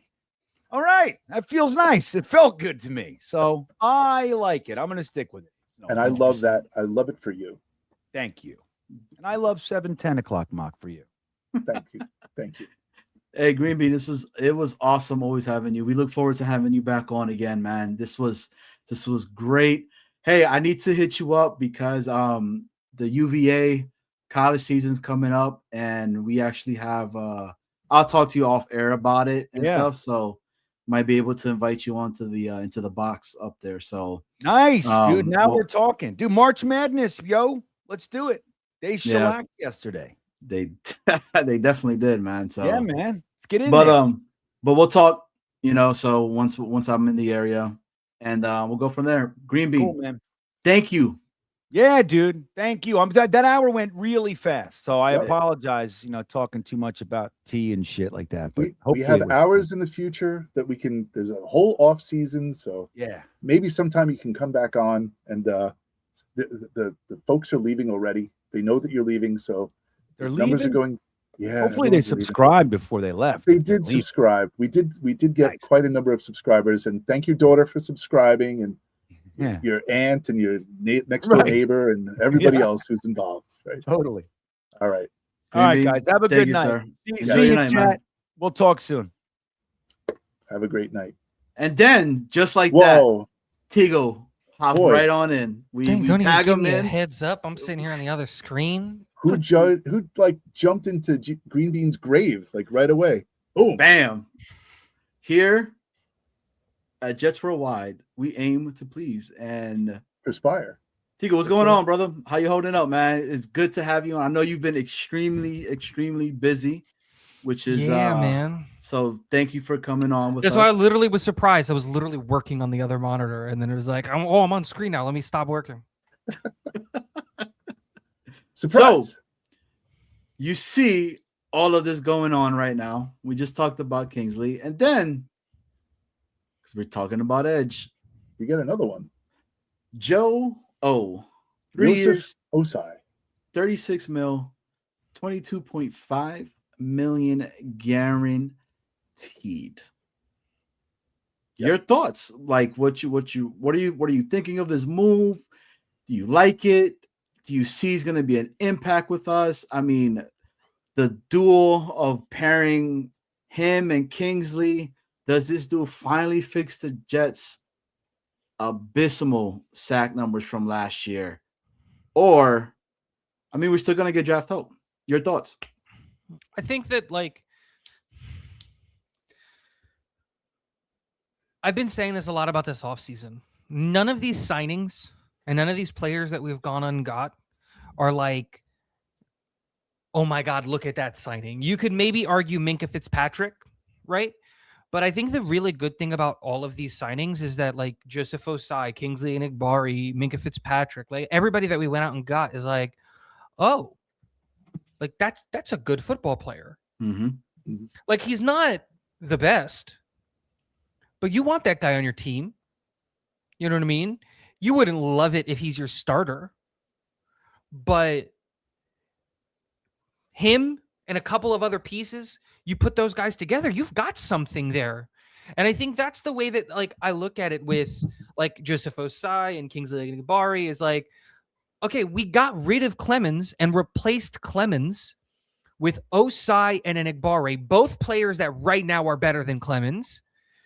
And you put that already in an edge room that already has Will McDonald, right? Who we know can create pressure and get sacks. So it's like, there's something there. We got something cooking. And I don't know where you guys fall on it. I'm just going to assume that you guys are probably on team Arvell Reset too, which means you're now adding another edge into that room. And so now you're having this conversation of like, whoa. We went last year from having a one-legged JJ, Will McDonald, Michael Clemens, and I can't even remember who else on the edge to now having Kingsley and Enagbare. What was Barron? Barron was a tackle? Barron was an interior, I believe. Yeah, he was a defensive tackle. No. Yeah. Barron is an edge. Wasn't Barron Jesus an edge? Christ, yeah. Right? Tyler Wasn't he Barron, an yeah, he's an edge. So we had that. It's like Braden McGregor and Eric Watts and like those guys, you know what I mean? Yeah. Like undrafted free agents. And I'm not like trying to like say anything bad about those guys, but those guys shouldn't be in your starting rotation. Those are guys that you keep on the practice squad and you develop and hope that you can maybe find a Bryce Huff in there. Well, Tigo, you were saying that all last year, right? Because you were giving it to us and saying, like, bro, there's a whole bunch of undrafted free agents on the line right now. Yeah. These guys should be in the practice squad. They should be able to get developed. What are you expecting from that? You were talking about the linebacking core. You were talking about the secondary, man, in the sense with what we had at safeties. Like it's again, and this isn't me to like trying to say anything bad about undrafted free agents, because there are undrafted free agents that come in and like do something, but there is a reason that we have a draft. Like there's a reason we have a draft. 100%. And it's because statistically speaking, first round picks are going to probably end up doing better in the long term than second round picks and third round picks. Like there's a reason these players went undrafted. And it's why not wasting your picks in the first and in the second round is really, really important. And I think one of the good things is that the Jets have been relatively in the last like maybe half a decade under the Joe Douglas era has been relatively good in the first round in terms of either finding good players or finding ways to turn those players into assets. Like we've already traded JJ and turned him into, Tavondre Sweat. That's a good swap. You get a young guy who fits a need and under a cost-controlled contract. You turn Sauce into 2 first-round picks. You turn Quinnen into a second and a first-round pick. Like we're getting valuable assets and valuable things out of these first and second-round picks. But the reality is that your team should be full of your draft picks and free agents to supplement what you're doing. And what we've been doing incorrectly is not being able to pick picks. Joe Douglas, for all of the good stuff that he did, he sucked in after like halfway through day 2, was just atrocious. 4th round picks wouldn't hit, 5th round picks wouldn't hit, 6th round picks wouldn't hit, 7th round picks wouldn't hit, nothing. We couldn't find anything late in the draft. And you see that when we're all hyped with Xavier Gibson, an undrafted free agent making the team, and Jason Brownlee. And I was all on the Jason Brownlee hype. One of my best videos that I've ever done on my channel was hyping up Jason Brownlee. It did 20,000 views in like 3 days. But it's like, is that really what we're at? We're hyping up undrafted free agents? Was that the training camp catch? Yeah. The Jason Brownlee? I made a semi-parody video saying that he might win Offensive Rookie of the Year, and it blew up. I think partly because people thought I was dead serious. And like, okay. Well, Tigo, let me ask you this, right? How realistic do you think that Joseph could become a double-digit sack guy in this scheme? Who? I'm sorry? Joseph Asai. I don't think any of the guys that we got, like that we brought in free agents, are double-digit sack guys.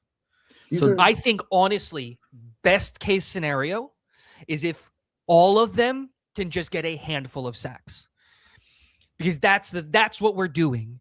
People need to stop thinking of these signings in terms of raising the ceiling of this team. That's not what these signings are for. It's raising the floor of this team. That's what we're trying to do. The depth pieces, because that's who these guys are, the depth pieces are getting better.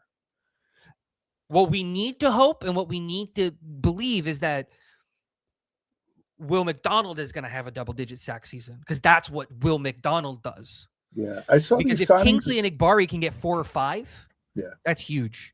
If Joseph Osai can get 3 or 4, that's huge, because it's just spreading the love. And if Will McDonald goes out there and has a 12-sack season, now we're talking, that's not including what's going to happen up the middle, right? Because we haven't even talked about the interior defensive linemen yet. Yep. But like, if those guys can get a couple, we have maybe a linebacker or two, because we're going to blitz a lot this year. With Glenn taking over play calling, we're sending linebackers. Get ready for it. So if everybody can get 3 to 4 sacks and we have one guy getting double-digit sacks, and that one guy, let's say, is Will McDonald, because he's the only one who's done it on the team, that's a good. And then let's say if it is Arvell Reese, I'm not an Arvell Reese guy. Mm-hmm. I'm going to be right, but I think that's probably what we're going to. If he can get 6 or 7, Will McDonald gets 12, and all these guys get 3, 4, 5, that's a much, much better defensive unit, even though I don't think it's going to directly correlate to more wins. It's definitely going to correlate to less blowouts. Yeah.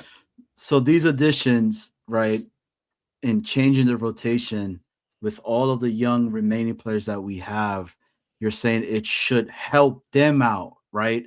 In a sense, like, because will these guys set the edge? Can they do that?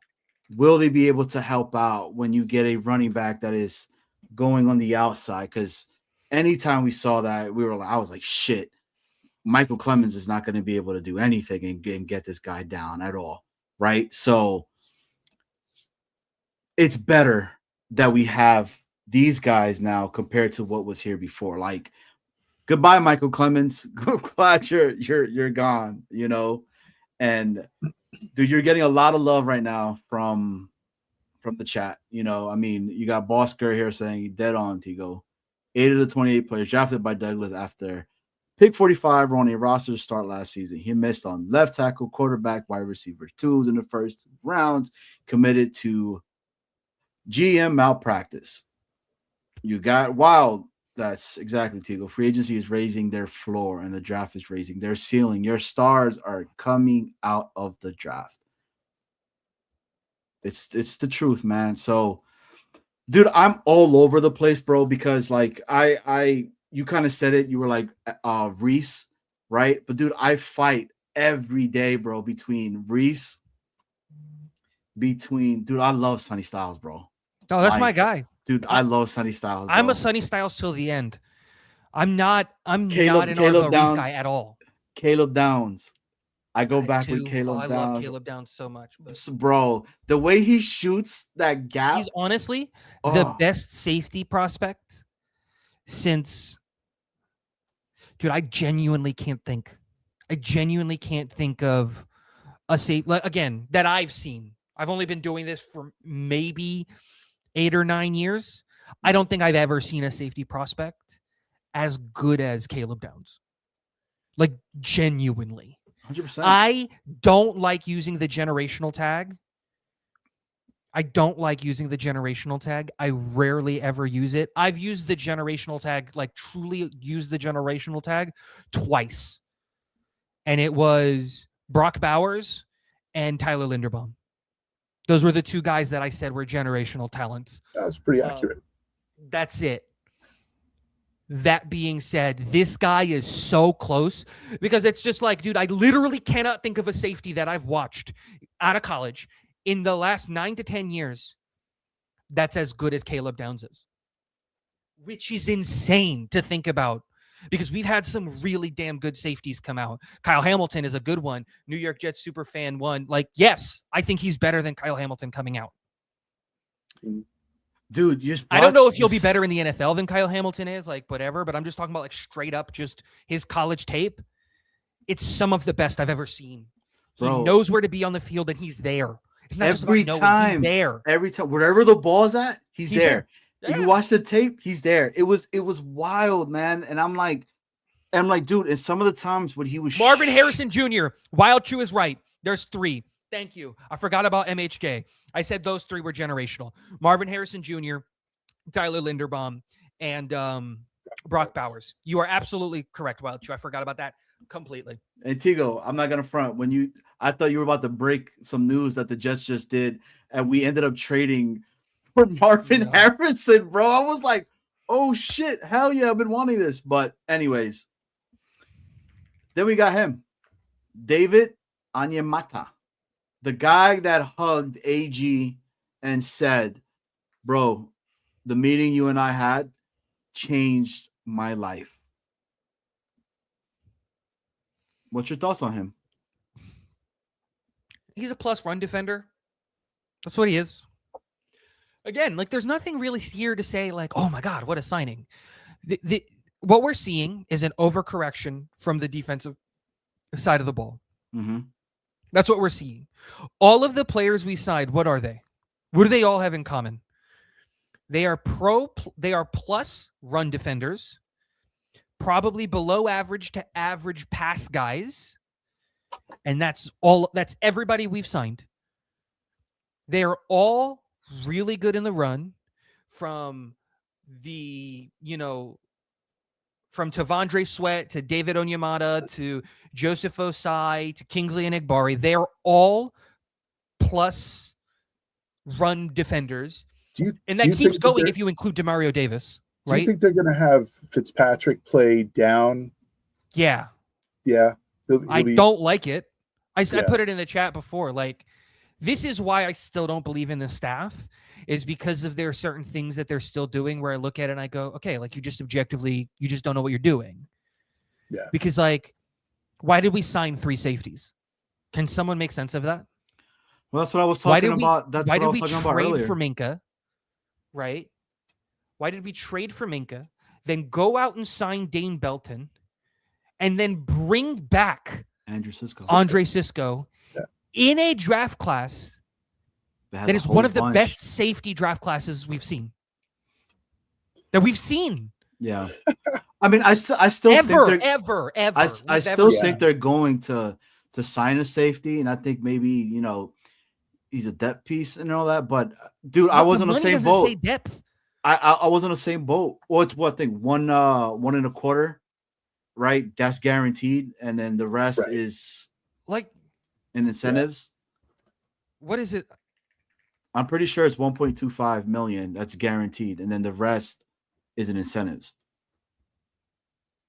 So these are all 2.5 million, and the rest is incentives. That's a $5 million deal. Cool, right? It's not a lot of money, but like $5 million, $2.5 million. That's not a player that you're just gonna like cut, right? I mean, yeah. So he's gonna be on the team. I'm in shock that they brought him back. I really am. Like, I get it. He has the whole, like, I was wearing a Jets hat and I grew up a Jets fan. So, that piece of it, but I definitely think it's depth, but I don't know, man. You're right. Like, no, because like, here's the thing. Where's Minka going to play? Minka's not going to play free safety. No, we know that. And he's not going to play strong safety. He's going to play more than likely. He's going to play nickel. Mm-hmm. Yeah.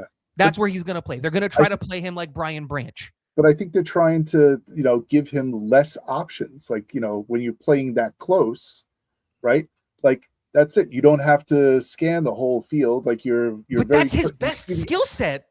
But they're saying that, the people have said he is 29 years old. He is, it's been a trend where he's been not trending down, but he has been. He has been trending down. And do you know what what directly is correlated to his trending down?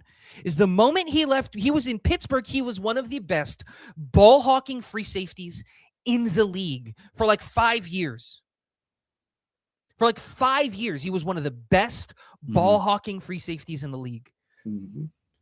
interception machine, running downhill, running into routes. Like that was what he was good. Center fielder, that's what he did. And then he gets traded to Miami, and Miami immediately pushes him into the box. They go and they trade for him, and they bring him down into the box. His average depth from the line of scrimmage when he was in Pittsburgh all of those years was 12.8 yards. 12.8 yards away from the line of scrimmage when the ball was snapped. Do you know what it was in Miami the moment he went there? 6.3 or something like that, which means that he was right up on the line. Because 5 yards is not a lot of space, which means that they were either playing him as a slot or as a box safety most of his snaps. And yes, the reason that Minkah was so good is because he was a center fielder, but when he had to come downhill, he was a sure tackler, something we haven't had in safeties in forever. So when you trade for him, the thought process should be, well, Miami ruined him.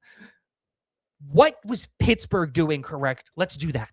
Mm-hmm. And then it comes out, oh, wait, no, we can't assume that because we brought in Miami's defensive coordinator, right? The one who ruined him. Oh, and also the first thing Minkah said when he was allowed to speak to the media as a New York Jet was, I'm probably going to be playing as a slot or close to the box.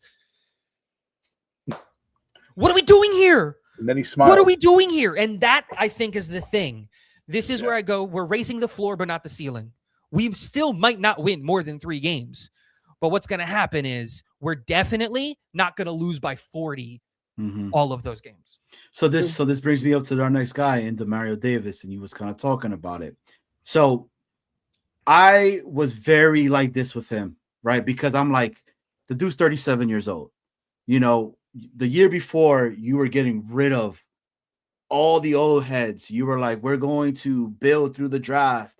We're going to get the young guys. We're going to have them all together. But 37 years old, right? Still had, he still was very productive itself. But let me ask you this, okay? He's 37. What are the expectations for his role? Do you see him as an every down linebacker? Or is he just going to be the veteran leader? Or is he more situational? Does it make sense if we end up getting a Sonny Styles and he's going to be the guy to teach Sonny Styles, right? Because that's the argument now with the signing with Demario Davis that I'm finding amongst myself. And I'm like, fucking get Sonny Styles at 2. You know, you're learning from one of the really good individuals in Demario Davis. So talk to me, Tigo. It's hard to predict what Demario Davis's role is going to be because, like, we gave him 2 years. Exactly. Right? And, like, we gave him 2 years, and he's still, like, if you put that age away, if you take away the Demario Davis of it and you take away the 37 and you just show the stat sheet on the guy, like, that's a really good linebacker. That's a really good run-stuffing, downhill linebacker who struggles in coverage. And again, it goes into that overcorrection. You're just not going to run the ball against us. Do whatever you want over the top because, like, we're not going to really have all that good of a coverage probably, but, like, you're not running on us. And that's not a bad thing. Be good at something on defense. Last year, we were good at nothing on defense. And that's where I really like this Demario Davis signing is because, like, he's still really good, dude. And having that guy come in, like, I think too many people are forgetting, like, isn't Jamie Sherwood like 24 years old? Like, dude, that's barely an adult. Like, you know what I mean? Jamie Sherwood, how old is Jamie Sherwood? I'm going to look it up. Like, it's not just about, like, if we go and get Sonny Styles. He's 26. He's 26. So his frontal lobe little bit older, but he's still a child. Like, you know what I mean? Like, Demario Davis has been in the league longer than, like, he's been playing football, than Jamie Sherwood's been playing football. Like, that's the thing where it's just, and it's not just about the linebackers. His presence for the cornerbacks and for the safety. One of the things that you can absolutely credit the New York Jets with being, the New York Jets are an incredibly young team. And bringing in a guy like Demario Davis, who at 37, we all know, works his butt off, doesn't take days off, is in the film room grinding, and is not a look at me leader. He is a get in your face if you're not doing your job kind of leader. And so, like, That's a really, really good thing to add into the room. David Uh-huh. Onyemata is another guy in that defensive line rotation that now you've got a guy in the front seven, technically two guys in the front seven, who, if you're not working, if you're not doing your thing, is going to get in your face and yell at you. And like, what are you going to say to Demario Davis if you're like this young guy? And like, what can you say to Demario Davis? Nothing. Nothing at all. Let me ask you At a question, all. Tigo. CJ Mosley, Demario Davis. I'm not talking about physical capabilities, but being able to dissect an offense and getting people in the right position. Yeah. Who do you give the edge to? I think CJ Mosley was a better linebacker than Demario Davis. Yeah. I think that Demario Davis. Okay, let me be clear. I think that CJ Mosley is a better linebacker in today's NFL, where you really need them to be coverage guys who can tackle downhill. And that's where like Demario Davis tends to struggle, is in coverage. I think that they're both really, really good. And I think that when it comes to leading a defense in terms of having the green sticker, I might want CJ Mosley doing that more than I maybe want Demario Davis doing it in terms of like audibling and putting players where they need to be. And let me be very clear here. Part of me is saying that because like I've seen CJ Mosley do it for like 6-7 years with the Jets, doing it incredibly well. I'm not saying that Demario Davis can't do that. I'm just saying that it was a long time since Demario Davis was in New York and where I got to watch him play in and play out. And it was a different NFL when Demario Davis was playing with us. Linebackers were bigger. Linebackers were stronger. And that's the whole thing. And so,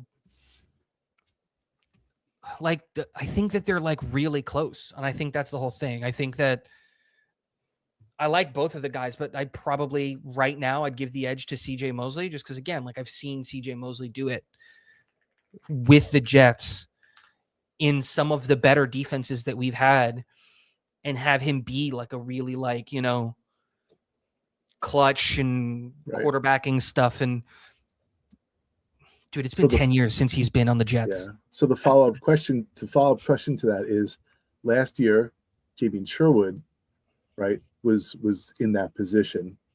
And do you feel as though he was missing the support of CJ Mosley? Is Sherwood going to benefit from Demario Davis being back there now? Do you think he's going to be a better player? Do you think Sherwood improves with the addition of Demario Davis? I think he does improve because he's going to get less responsibility. Okay. Right? Because you don't have to focus on 11 guys. You got to focus on yourself. I was going to say, and he's going to be able to get to, because I think the first thing you do is you give the green sticker to Demario Davis. Right. It's the first thing that you do. I think you give him the green sticker. And then I think like he's going to wear a C. Like we all know that. He's going to be a captain. And so he's going to be the guy in the huddle for defense talking. He's going to be the guy pre-play looking at everything because he doesn't need to look into the backfield.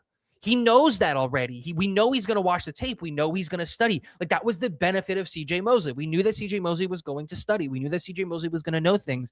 And the moment that the personnel came out, he already kind of knew what was going to happen. So he could get everybody in their spots and start calling things out and watch out for this guy. They're shifting protection this way. Pay attention. Oh, hey, back up, get closer to the line. And he's doing all of these things with his hands. And then the play starts and it's just like, oh, no one can tell that he was just dictating and conducting 11 guys on the field, including himself. No one, because he was exactly where he needed to be at the right time. And the problem with CJ Mosley was that he lost a step, and it looks like Demario Davis hasn't. And I think that's the benefit. So I'm to round up Demario Davis, Snowball and Tigos is for both of you guys. So his leadership and his familiarity and able to help stabilize the unit that has been so inconsistent, especially last year, man. Is this helping out the younger linebackers that we are essentially going to get in the draft, this upcoming draft in Pittsburgh? Yeah. Again, like I think like we've finally got leaders. Yep. on the defensive side of the ball. We finally got, this is going to sound really harsh, and it's not supposed to be, but like there's no really other way to say it. We finally have men in the locker room. And like just Demario Davis and Onyemata, right? And like that's all you really need is two. Because in the past, I believe like we had children back there. And that's not like trying to be like, oh, they were childish. No, I mean literally they were children. Like up until a year or two ago, somebody was paying for their meals. Like they didn't have any bills. They don't know what it means to be an adult. Demario Davis has been through some stuff. You know what I mean? Like he's a real, like actually he's an adult. He's a human, like he's a human person, where a lot of these guys are children. They don't know what it means. They became millionaires at 19, 20 years old. And like, he's a man, baby. Yes, he's a man.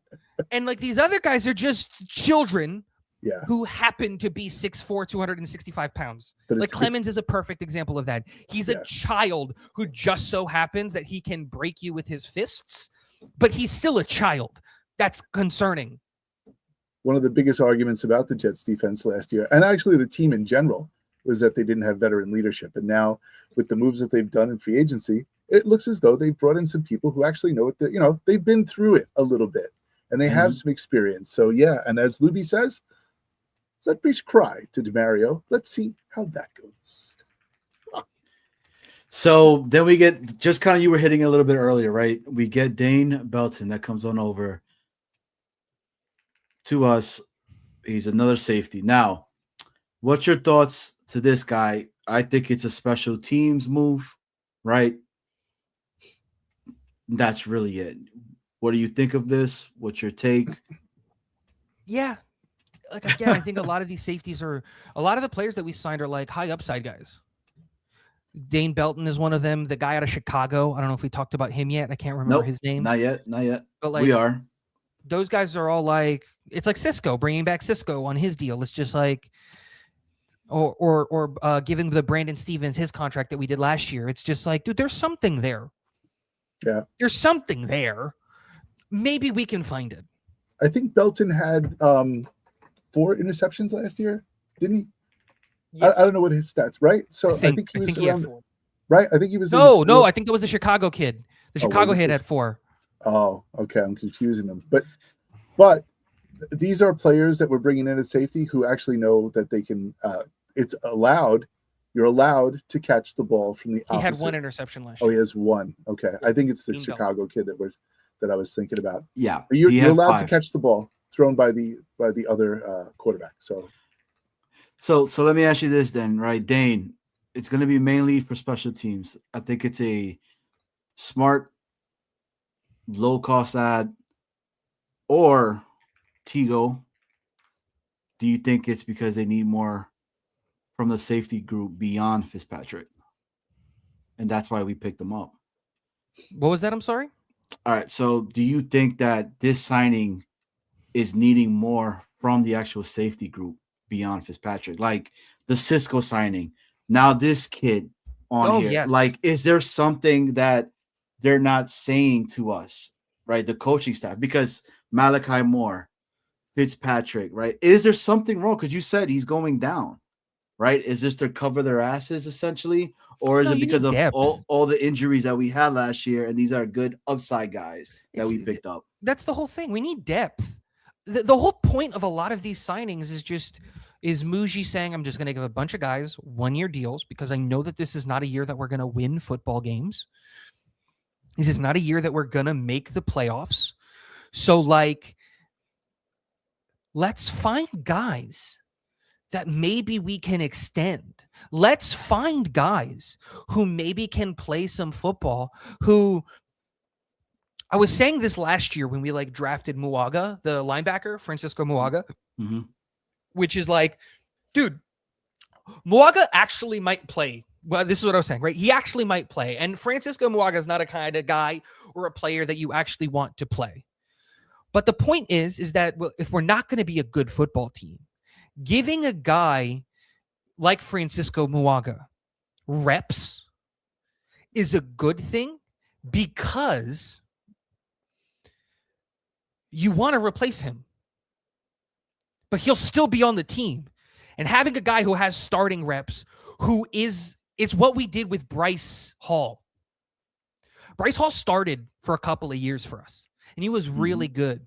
And then we immediately benched him because he was good enough to start, but he wasn't good enough to be on an all-star defense. And so what happened? We benched both of the starters because it was, what was the other corner? I'm forgetting his name. It was Bryce Hall, and then there was the other corner that we had. DJ Reed? No, because we replaced both of them with DJ Reed and Sauce.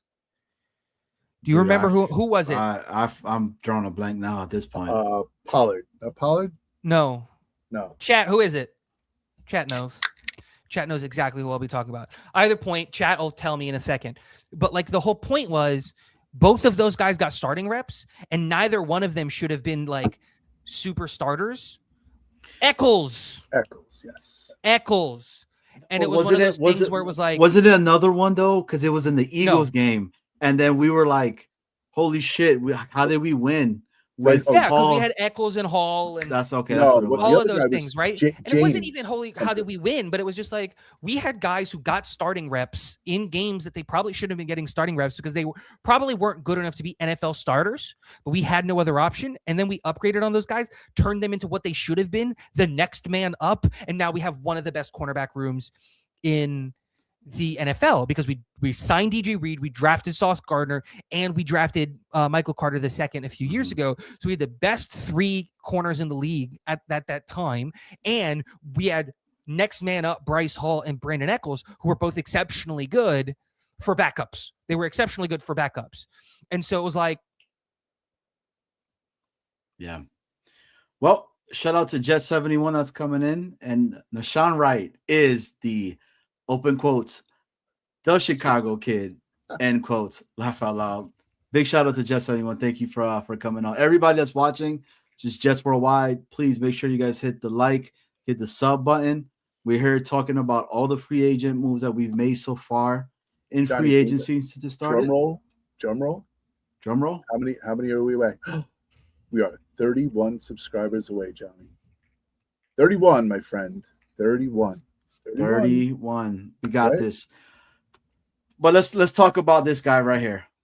Let's talk about it, Tigo, right? Dude, Chicago, they're very sad that this guy is gone. They can't believe he's gone. There was articles about it. A lot of the fan base is super pissed off. Nashawn Wright, he had 5 interceptions last year. But he's also allowed some big plays. It's a big, high risk, high reward. Or do you think it's a steal at the price for a cornerback depth piece for us?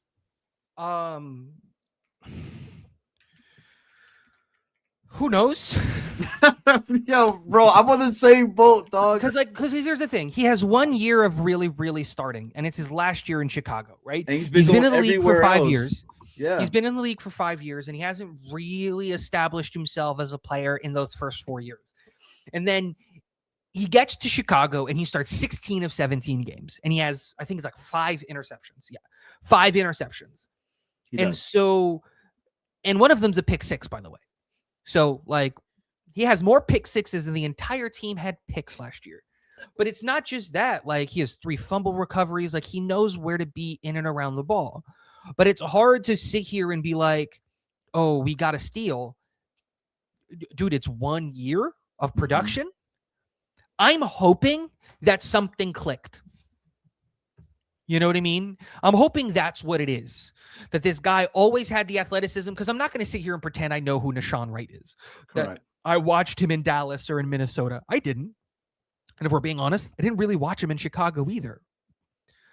But the stats look good. And we needed a corner.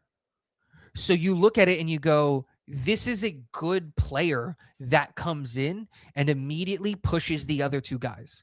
Because I wouldn't want to go into the year just handing Azariah Thomas a starting job, even though I'm a big AZ Thomas fan. I'm a big fan of AZ Thomas. I thought he was going to go into go in the first round, possibly in the draft, and we got him.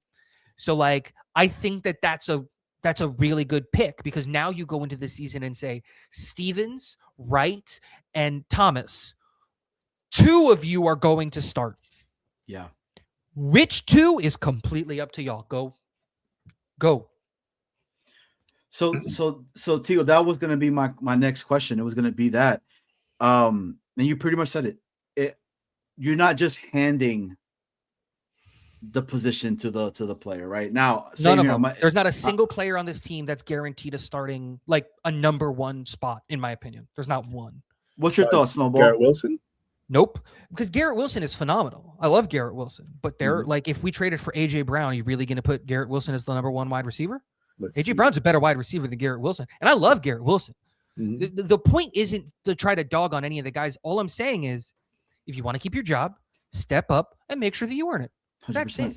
That's and it. Tigo, I appreciate you answering all the questions, because I know I'm throwing questions to you left and right now, and it's awesome, man. So I'm on the same boat with you, though, man. This is another one when people were like, oh, this is exciting. Like, this dude had 5 picks, which I get it, right? We want somebody to get the ball. We want somebody to pick the ball off. But I'm like, damn, so that's everybody does not believe in AZ Thomas already? Do they already are like, yo, he's done? Like, I don't want you want to talk about him. Give this guy, because dude, there's people out there now that are wanting to give Wright CB2 off rip, and that's it. I get it. I understand it. I've watched some of the highlights, not the full game tapes, on Wright, and like, there's some good there. But okay, Mick Mazy took my my point, which is he also gave up 7 touchdowns. And it's why when we were having the conversation between Sauce and Tariq Woolen, it wasn't a conversation at all. It's because, like Tariq Woolen got like 10 interceptions or whatever it was that he did, but he also gave up like 16 touchdowns. Because the way that you would beat him is with a double move. If you just double move, he would come downhill thinking that the pass was coming, and you had him over the top. And it's just like, this is where it's just like, not enough people are like watching the tape. They're just reading the box scores, and they see 5 interceptions and they go, dude, our entire team couldn't get 1. We want this guy to start. And that's where it's just like, no, let these guys compete. Whichever 2 of the 3 are the best, run them out. And here's the thing. That should change every week. Every week. None of these guys are good enough to be like, you're the number 1, you're the number 2, and we're going to do that until one of your guys' legs break. None of these guys are good enough for that in the cornerback room. So, Cade York, we're going to go into the kicker, bro. We have Nick Folk, that was essentially almost like 100% last year. It's still a question mark, right? I don't think we need to dig too deep into this kicker conversation itself. I still think that I'm hoping that we actually, Tigo, you might get pissed at this one, right? But it's okay. Dude, I would love for us to draft the kid out of Michigan, bro. I love Zavada, dog. I'm team draft a kicker, dude. Oh. I'm team draft a kicker. Dude, Zavada. I've been team draft a kicker forever. I don't care who it is. Just draft a kicker. I look at kickers like quarterbacks. You know how there's a lot of people out there who say you should draft a quarterback every year until you find one? Yeah. Right? And I understand that concept, like, because you might find your quarterback in round 1. You might find him in round 7. Who knows, until you have a guy take a quarterback every year, because it's the most important position. The position that's going to correlate to the most amount of points on your team is kicker. Yes. Yeah, if you have a good kicker, take a kicker every round 5 or 6 until you have one. It's a one-person show. Tigo, it's the one person who goes out onto the field and based on his performance guarantees you points. So, that's to me, the kicker is probably one of the most important positions on the team. He can win you the game, he can lose you the game, he can put you ahead. It's a crazy position to be in. And that's why when you say draft a kicker, like, yeah, hell yeah, draft a kicker. Dude, why not? In the 7th, 6th round. I don't know why people shit on the kicker. Like, and we fucking have had crappy kickers forever and a day that we've lost games because of it. This kid if you guys would have gone and watched anything on him, Zavada from Michigan, go and check him out. Dude, he was kicking beyond the half-yard line. Like it was nuts. Yeah. These dudes bombing like 70 yarders, like nothing. Okay. And I'm just like, now, granted, there was nobody in front of him, none of that. But dude, give me a kid that's from Michigan that has been in the cold weather, has dealt with insane rain and that wind. I'm with it. I'm with it. But all right. Okay. Dylan Parham. Go. Tigo, talk to me. You see this signing. Okay, this guy has played left guard, right guard, has some center. When we signed him, I called a couple of my friends that are big Raider fans and everything. They said he was the best of the shit that we had on the line. I was like, that sounds horrible. All right. But how does he fit into fixing this O-line? Especially after losing AVT, losing Simpson. Is he the Swiss Army knife like AVT? Or, no. Okay, or is he just a solid left guard at his position? Your thoughts? He's John Simpson. He's more consistent, less penalty prone. I think he's less penalty prone than Simpson. That's what he is. Love or hate Simpson, what he did was a job. I think the biggest problem with Simpson was that too often we were like, oh, there's a flag. It's probably on John Simpson, and you were correct. Like, I think a lot of that happened. And Dylan Parham last year was the only good part, genuinely, of that absolutely atrocious offensive line. Like, he was literally the only good part. Now, when I say good, I don't mean like really good. I mean like he was NFL average. That's what he was. And that's good enough. That's exactly good enough. He's consistently good. Like, I think that's the other thing. The problem with John Simpson is that John Simpson would come into certain games and be really good for you. And then in the next game, genuinely cost you a touchdown with a penalty in the red zone and just be one of the worst players on offense. And Dylan Parham doesn't have, in my opinion, that volatility. He's just solid. He's never going to be the reason we win a game, but he's never going to be the reason we lose a game either. That's the way I like to look at it. I really like this signing because, again, he's young. He's only 26 years old. He's going into an offensive line room that's already young, but you have it there on your thing. He has 40-plus starts in the NFL. I think he comes in with the most starts on our offensive line. And I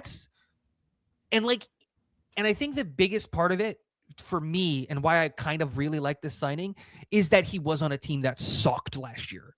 It was by far and away the worst offensive line, but his performances were rock steady, rock solid the entire time, which just kind of goes to show he didn't let all of that get in. He kept all that noise out and was like, dude, I'm here to do a job. I'm going to do that job. Done. So MC Mays says, and this is a good question, and shout out to MC Mays. Thank you for watching the show. So here's his question. If he was the best the Raiders had last year, why did they get rid of him needing offensive line help? Money, probably. Again, I'm not saying you can do better than Dylan Parham. Which they very did. Clear here. Didn't they kick you can out? do better than Dylan Parham. I'm pretty sure the Raiders kicked their center out to guard. And that's the reason after they signed Tyler Linderbaum, if I'm not mistaken. Well, so, no. A lot of things are going on. We don't necessarily know what's going on, but in terms of what the Raiders are doing. But we've committed a lot of money to Dylan Parham. Yep. In terms of the level of player that he is. That's probably one of the reasons he came to the New York Jets. We gave him a 3-year deal. I would not be surprised if that wasn't on the table from the Raiders. And I think the other thing is you can do better than Dylan Parham. Yeah. He's not this world-beating guard. He's not this all-pro potential. No, he's solid. If you look at where the Jets are drafting, there's this team above us, and that's the Raiders. So, like, there's a reason why, right? If MC Mays wants to know, right? Because it's the Raiders, in my opinion, right? They didn't keep him because they're the Raiders. They know that they can do better elsewhere, probably. So, shipping him off to the Jets is just dropping him down to, number 2 on the draft order here. So, I just think that he is probably not the Swiss Army knife for us, but maybe he's like the Yugoslavian Army knife, where like not as good as Swiss, but still a versatile player. He's just a regular knife, right? He's a guy which still has a ton of utility, by the way. Right. Yes. You can still do a lot of things with a knife. Yes. Right. It doesn't. Yep. Okay. He's not the AVT type of player where he's got a screwdriver in there. He can play left tackle, can play right. Like AVT can play all across the offensive line.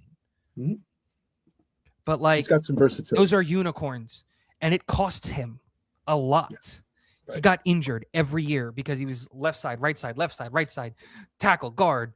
Maybe I swear to you, I'll take this to my grave. He took center snaps. At some point in time in his Jets career, he took center snaps. I guarantee you it happened. I don't think he did. I think that was the only position that he didn't. And he rocked at left tackle, by the way. But that's what I'm saying. Yeah. And it cost him. Right. So maybe having this guy that's like so positionally flexible and from one week is straining these muscles and then the next week is straining the other. Maybe that's not the way that you should do it. Maybe your left-sided offensive lineman should stay on the left side, and maybe your right-sided offensive lineman should stay on the right side. Let me ask your opinion, Tigo, on the trade to the Patriots for AVT. You think that's a mistake by the Patriots to take AVT? No. No? No. With the history of his injuries. Now, listen, you can say They're taking a swing. They're taking a swing. Yeah. All right. And if he's on the field, he's on the field, he's a Pro Bowler. Possibly all pro. The big question is if he's on the field. So their offensive line can't get much worse. So you predicted last year that Justin Fields would be out by week 6, correct? Yeah. And it came true. A little off. Slightly off by like a week or two. All right. What I'm saying is it wasn't you weren't completely off. AVT next year, does he play the entire season, or what week is he gone? He doesn't play the entire season. I don't think he gets through the entire season. All right. The question I think that you have to have with AVT is when he gets hurt, is it going to be like a catastrophic season-ending injury? Because remember, it's very rare that players do go the entire season. Right. That is a rare, like one of the biggest compliments that we had last year was that our offensive line played 17 games together. Yep. Which is absurd. Unheard of. It's unheard of. Yeah. I think the Chargers played with like 7 offensive tackles last year. But there's yin and yang every year. So like the yin was the offensive line, the yang was the interceptions. Right? Like, and MC May says it best. He goes to any and he plays the entire year just to piss us off, man.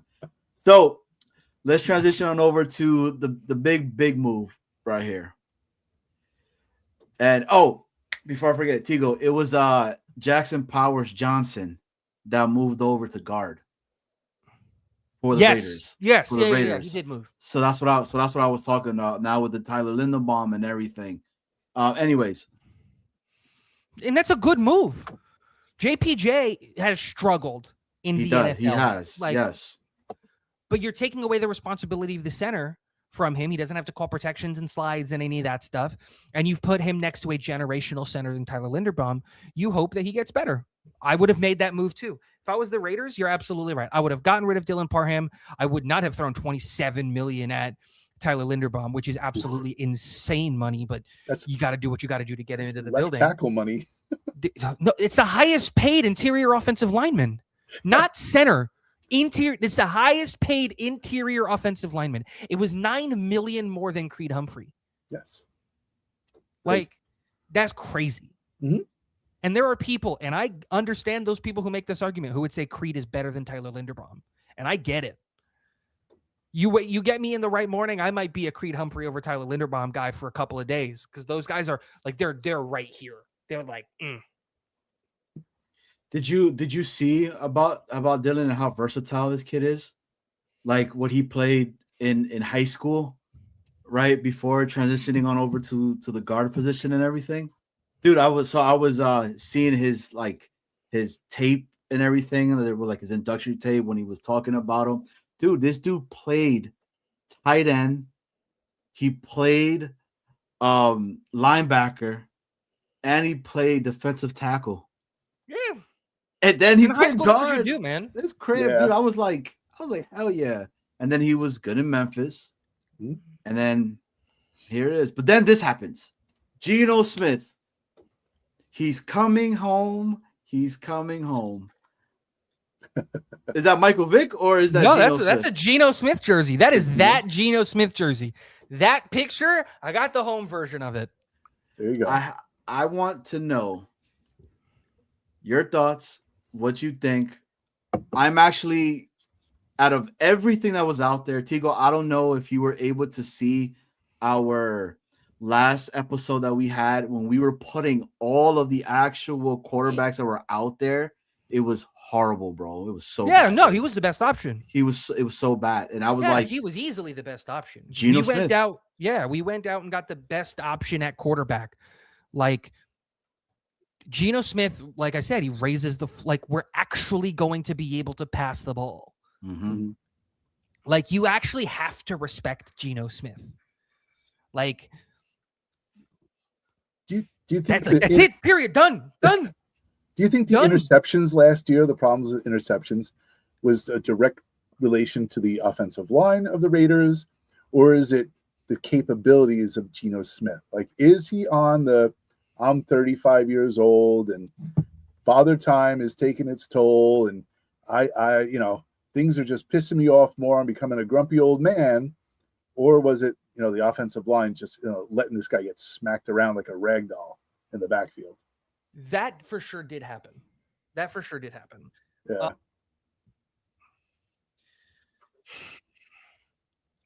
I think the best way to answer that question is yes. I don't know. Okay. Don't know because on one hand, the Raiders were abysmal. Head coaching was really bad. The offensive coordinator was really bad. And you compound that with the fact that their wide receiver that they traded away to Jacksonville, I forget his name, was only there for like half of the year. I'm talking about the half of the year that he was there before he got traded on the deadline. He was still only there for like half of the year. Like he got absolutely murdered in in Las Vegas, sorry. Right. Yeah. And a year ago or 2 years ago at this point in Seattle is where he earned the contract that he got from the Raiders. Right. And he was a good quarterback, but also last year he got hurt twice. They're not like minor injuries. Yeah. He's 35. And so this is the gamble that you're taking with Gino Smith, which is, is what happened in Las Vegas directly correlated to Las Vegas just being a dumpster fire, and that you think he's actually the quarterback that he was in Seattle versus what he was in Vegas? That's the question. And at 35, can he still do it? And so I think that our offense got better with Gino Smith because we finally have a competent league average quarterback. Mm-hmm. And we know our offensive line is good. We know that our, I think that our play calling is going to get worse under Frank Reich because I don't think that the play calling was the issue last year. I think the issue last year was no wide receivers other than Garrett Wilson and no quarterback that could throw the ball anywhere. And so you get a lot out of Gino because even at 35, he can still move. He's accurate. He can get the ball out on time.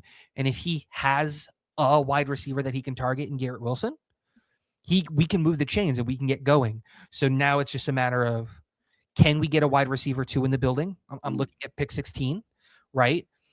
And can we, keep Breece Hall around?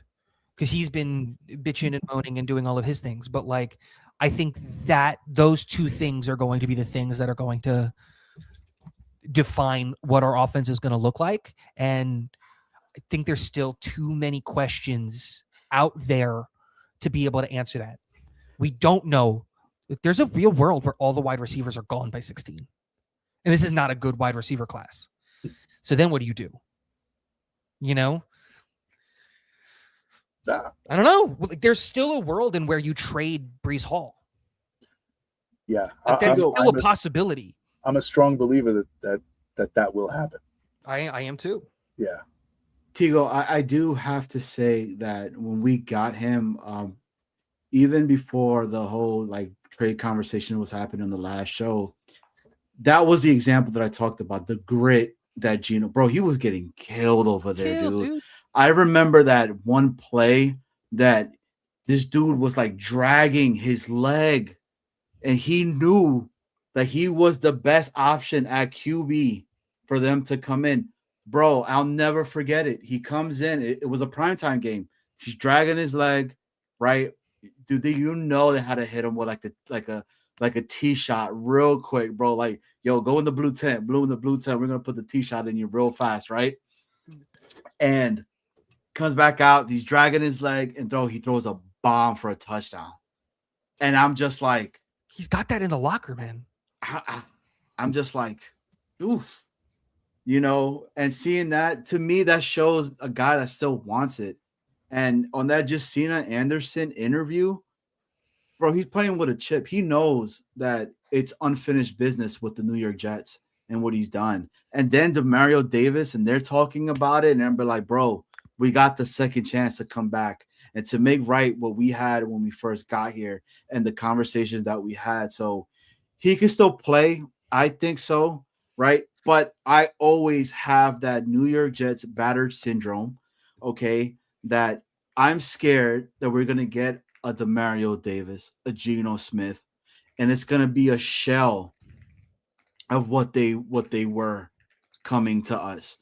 And unfortunately, man, that's how I feel, man. And it's because we've seen it so many times, time after time after time. But I still have hope. I still believe. I like the pick a lot with Gino Smith, man. I know Garrett Wilson was happy. He put it out there. Quarterback after like how many years? Yeah. But what Johnny, what do I always say about the New York Jets? We what quarterbacks? We break quarterbacks. We break QBs. So, you know, every quarterback that we've had come in, we either emotionally or physically break them. I hope the trend stops with Gino Smith and you know, just for once, just have a quarterback play the entire season, not like Aaron Rodgers, but have him play a season where there's competent football throughout the entire thing. Now, Tigo, you said that Frank Reich's offense won't like make much of a difference with the. I said I don't think it will in terms of play calling, because I think the play calling was good last year. So I'm sorry. I think the schemes were good last year. I think that the play calling was reined in. I think it was told to be basic. So I think part of that was Glenn, and I think part of that is we don't have a quarterback. Engstrand, Reich, interchangeable at this point?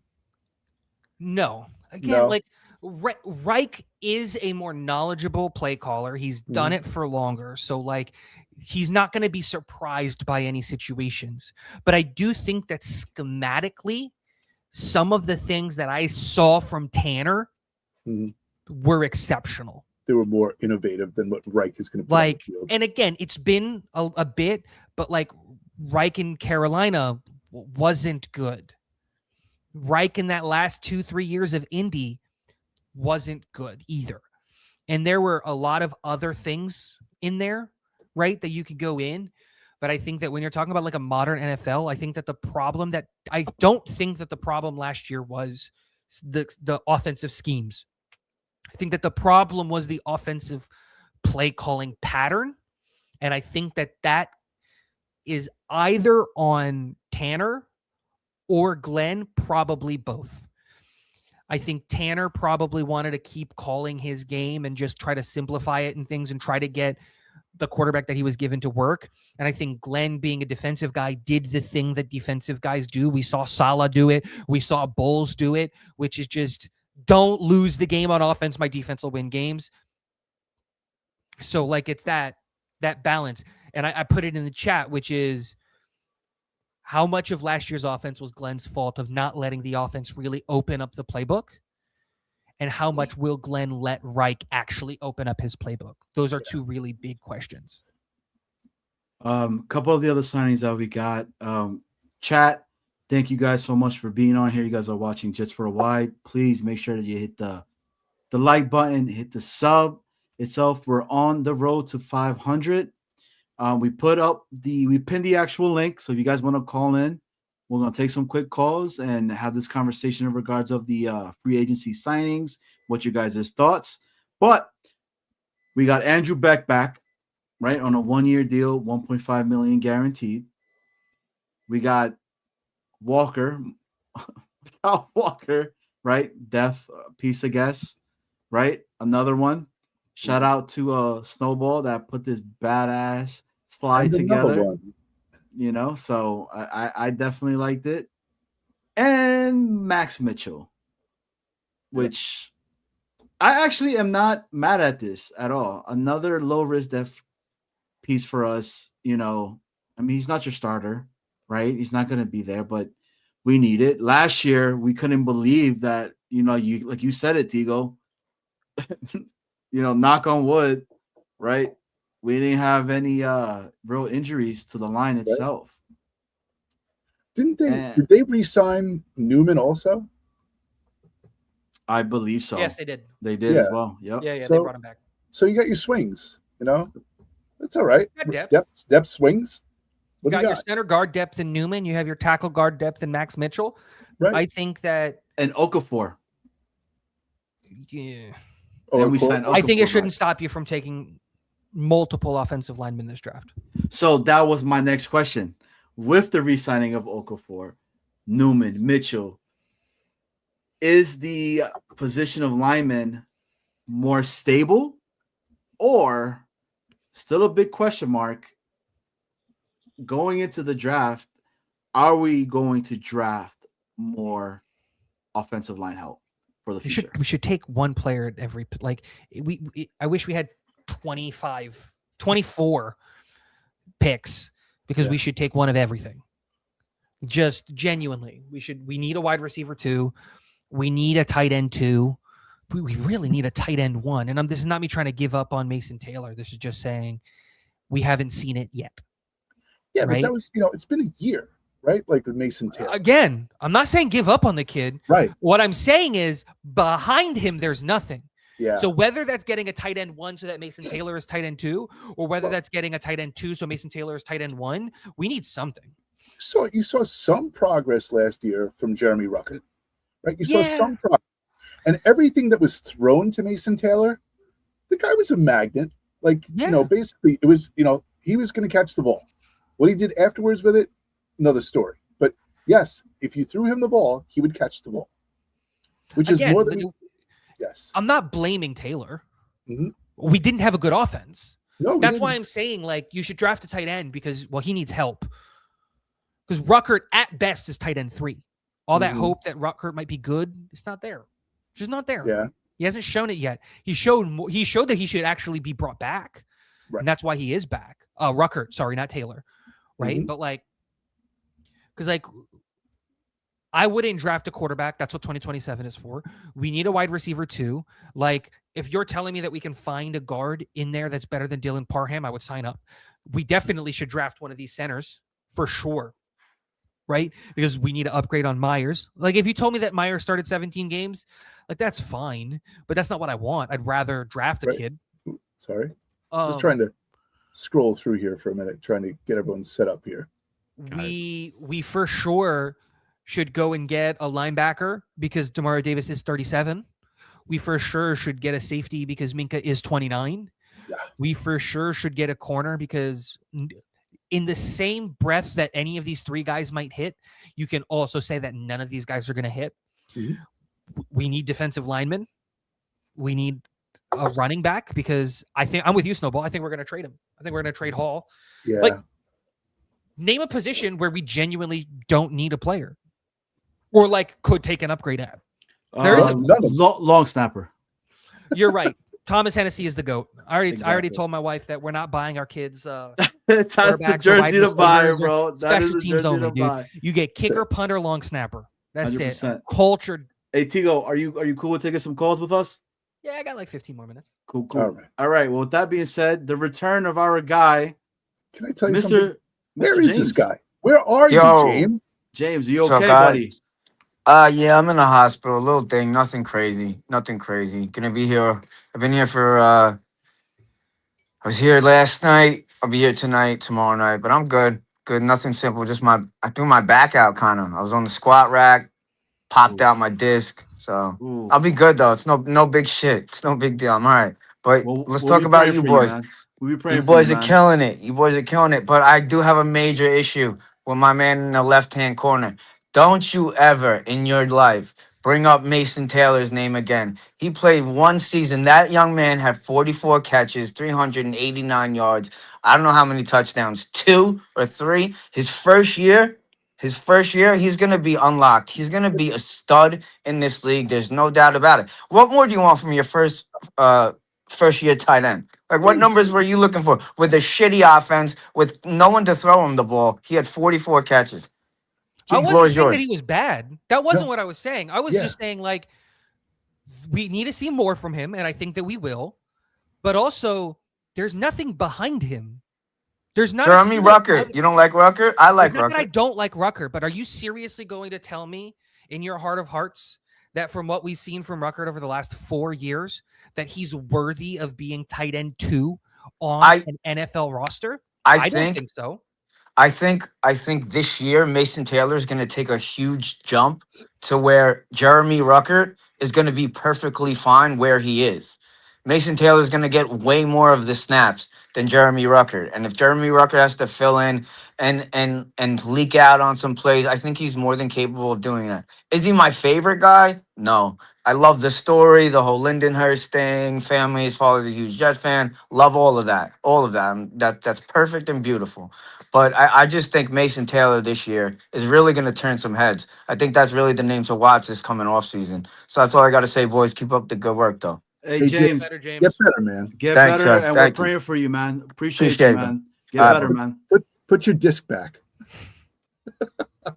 Yeah, let me be very clear here. Yes. This is not me saying that Taylor was bad or anything like that. That wasn't the point. What I'm saying is we have to remember it's not just one wide receiver. It's not just one tight end. It's not just one running back. It's not just one guard. You need more than one guy. Mm-hmm. And Taylor should be on this team and should be starting for this team. I don't think Ruckert is good enough for that. That's what I was talking about. Whether you go out and get a tight end 1, someone who is established and we know is better than Ruckert. Yeah. I'm sorry, better than Taylor. Or whether you get a guy to supplement Taylor, both of those things can be true.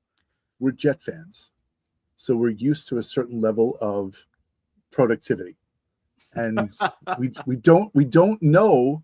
Like, listen, we a lot of times we settle for mediocrity because that's what we have, and we think that that's good, but there's better out there. And I'm not dunking, shitting, or anything like that on the players that we have on the team. It's just that we could afford to have better, more, just replacements or additional pieces. And Tigo, I'm defending you. You're not shitting on our team. You want the best for us. Mm-hmm. You're a caring person. Well, he just spinning facts. Like like last year, dude. I fucking was. He said it, Johnny. Take your fucking glasses off. Take the green glasses off, man, and be realistic. Mm-hmm. Undrafted free agents are starters on your team. Yeah. Do you see us succeeding? It's like the whole thing is like, okay, let's say that the Raiders trade goes through. Lou B. Hello, sir. And all that happens. My guys, how are you? So, and Joe Burrow does ask for out. What's up, Lou B? Real quick. Tigo, I love your takes. I watch you a bunch when you're on all these different shows. So Snowball and Johnny Boy, my guys. I think that Muji is the master. I think he is going to skill this draft like no one has ever seen. That's my opinion. My question to you is, out of Tennessee Giants and the Washington Commanders, who do you think needs a running back the most? Knowing that Commanders. Scatterbo can be still injured. Commanders. Okay. So here's the question. Well, the question was for Tigo. Okay, Tigo. Oh, Yeah, my Who's bad. exactly. Johnny No, Boy. that's Stop it. okay. Hold Tigo, on. what do you think? Hold on, hold on, Tennessee, hold on. Giants, or Commanders? Thank you. Thank you, guys. Oh my gosh. Who is give me 1 second. I just want to see who is behind they have Spears and Spears did good. Yeah, probably the commies. Okay, so I believe that Brees will not be on this team. I think they're going to trade him at the draft. That's what I think. They're going to attempt to. I believe this. A lot of reasons for thinking this. So my question is, to get back to 7, using Brees in the trade, what else would we have to use? 16. Meaning 16, obviously. And then what? No way. What? It would be So, 16 course. Brees and like a day 3 pick, probably. Probably. Okay, so how would that not be worth it? How would that not be worth it to come No. to 7? It would be if and you're the get one of these Jets. studs. If you're the Jets, it would be for sure, but it wouldn't be for the Commanders. Well, that's where you have to pay them correctly, though. They're getting a, Right? they're getting Like- a running back. They're getting a Because possible 3-pick running back. They're getting 16, so they're basically getting 2 3s. But they are getting a proven guy instead of a rookie. Brees is more proven than a rookie. I just So what else would you have to genuinely- pay? I want to come up. I'm the GM. Let's do the deal. who are you coming up for? That's the real question. Anybody that drops to 7, basically, because there's so many guys that can drop there. Who we No, can but you name- gotta have a name. You gotta have a name, Okay. right? Like who's Caleb the Downs. guy? Because to Caleb me, Downs. If Giants take Sonny Styles, Caleb Downs. no, I'm not trading that for a safety. How could because you I can say get a that he's safety in the third. generational? You just But- said 5 minutes ago he's generational. Yes, no, Now you totally. say But better than you said a bunch of different guys. no, yes. But what I'm saying is you are giving up a lot. I really like Caleb Downs. And the reason I'm not trading up is because I genuinely think Caleb Downs is going to be there at 16. No way, Tigo. Yeah, dude, the injury history is going to be there, and people don't value safety. It's like people saying that Love is going to Tigo. get drafted high. Can you Love write is that going to down, fall. Snowball? Love is Can going you to put fall, that in the- especially after Lou. Kansas City. I totally thought, Lou, I thought you were going to say, who do we want at 7? And Love didn't drop out of your mouth? No, he's absolutely who I want at 2, actually, Snowball. So Love's that's a whole falling to the nother teens story. too. Love Name a is team not in the falling top- to the teens, Tigo. Name a team in the top 15 that's drafting the running back, because it was Tennessee- going to be the Chiefs. They were The they Chiefs were just saying signed a that running back. Arizona wanted a running back, and then they went and got one. Yep. Then Tennessee can take a running back. Giants could take a running back, and so could DC. The Saints and KC went and signed someone in free agency because they knew Love will never drop to them. In 1,000 mock drafts, they had Kansas City taking Love, but then they realized after the combine he's not dropping to them, so they went out and did a deal. I still don't see the team that drafts him in the top 10. Like this Oh, is not I- even me trying to be like No, a Tigo, hot you take don't guy, understand. but like I pray the- you're right, because 'cause I Love look is at it and I go- generational. Caleb is generational. I think Raiders are going QB. I think we're going Arvell Reese. Kill me now. I think that the Cardinals are 100% taking offensive linemen. I Okay. think that the Titans are taking a defensive lineman. But the Tennessee Giants can are taking Sonny Tennessee could take Styles. Love. I don't see Tennessee taking Love personally. And it's because of the history of what we've seen with Saleh. Saleh has prioritized his defensive line. The Tennessee Titans defensive line is But horrific. they're making a lot of defensive moves though right now. Also though, Yes, but none of them are going to be as good as David Bailey or any of these guys. Like we Okay. made moves on the defensive line, and then in back to back years took first round defensive linemen. Like you know what I mean? It was back to back years in Saleh, right? So I think that that's on the move. Tennessee might take it, but they have a really good running back there too that they're not paying. so where does Bailey go in that in the last guys that we just said? let's say 1, 2. Bailey goes to the Titans, Okay. then Sonny Styles to the Giants, Okay. another offensive lineman goes to the Cleveland Browns because that's Okay. they have to take that. They have to take an offensive lineman. Then commies probably go defense. Ho, ho, Saints, ho. the Commanders, Reuben Bain, let's just say, right? Then Who they want? They've been going over here. They're going crazy. They want Reuben Bain that the bad. Saints go defense. Now the Kansas City Chiefs can maybe go Caleb Downs because they don't have to take the running back. Is it Bengals possible are they for could take Sadiq? They do need a tight end. They do have to replace Kelsey. Not Could that they high, take though. Sadiq? But he's Sadiq's that not. good. I don't think he's top 10 good. Right? Then you go. The Bengals have to go defense. The Miami Dolphins have to go defense. The Cowgirls have to go defense. The Rams are the wild card here because we have no idea. They could take anything because they just. Doesn't it look like they're going for it this year, though? Absolutely. And I think that, to me, is the first spot that you look at where they could go running back. But do they not prioritize the offensive line? Isn't that what hurt them last year? Mm-hmm. Was the fact that their offensive line was battered and tattered and bruised and he almost died? But that's Stafford going for it, almost too. That's going for it, too. That's taking a play that you're going for It's it. going to protect your guy. Then it goes the Ravens aren't taking a running back. The Bucks aren't taking a running back. We should take a wide receiver, not the running back. If Love falls to 16, I think there's no chance they don't take him. I think you have to take the wide receiver. We can get, there's so many other good wide receivers out there. None of them. So many. No, it's the first two guys. Then there's like a really interesting thing with Tyson Jordan Tyson because of the injury. And then there's a pretty big gap. I don't think any of those guys are as good as those guys, the top guys. And I don't think the top guys are all that top. You know what I mean? But that's what I'm saying. Just go down the list and you go, of the teams that we talked about, there were two teams that we really looked at was the Tennessee Titans and the Los Angeles Rams. There's 11 picks between them. Why was there so many rumors that the Giants could take Love, though? Because that's the team that I don't want to take Love the most. That's like the team I don't want him to take. I mean, it's early on in the draft, dude.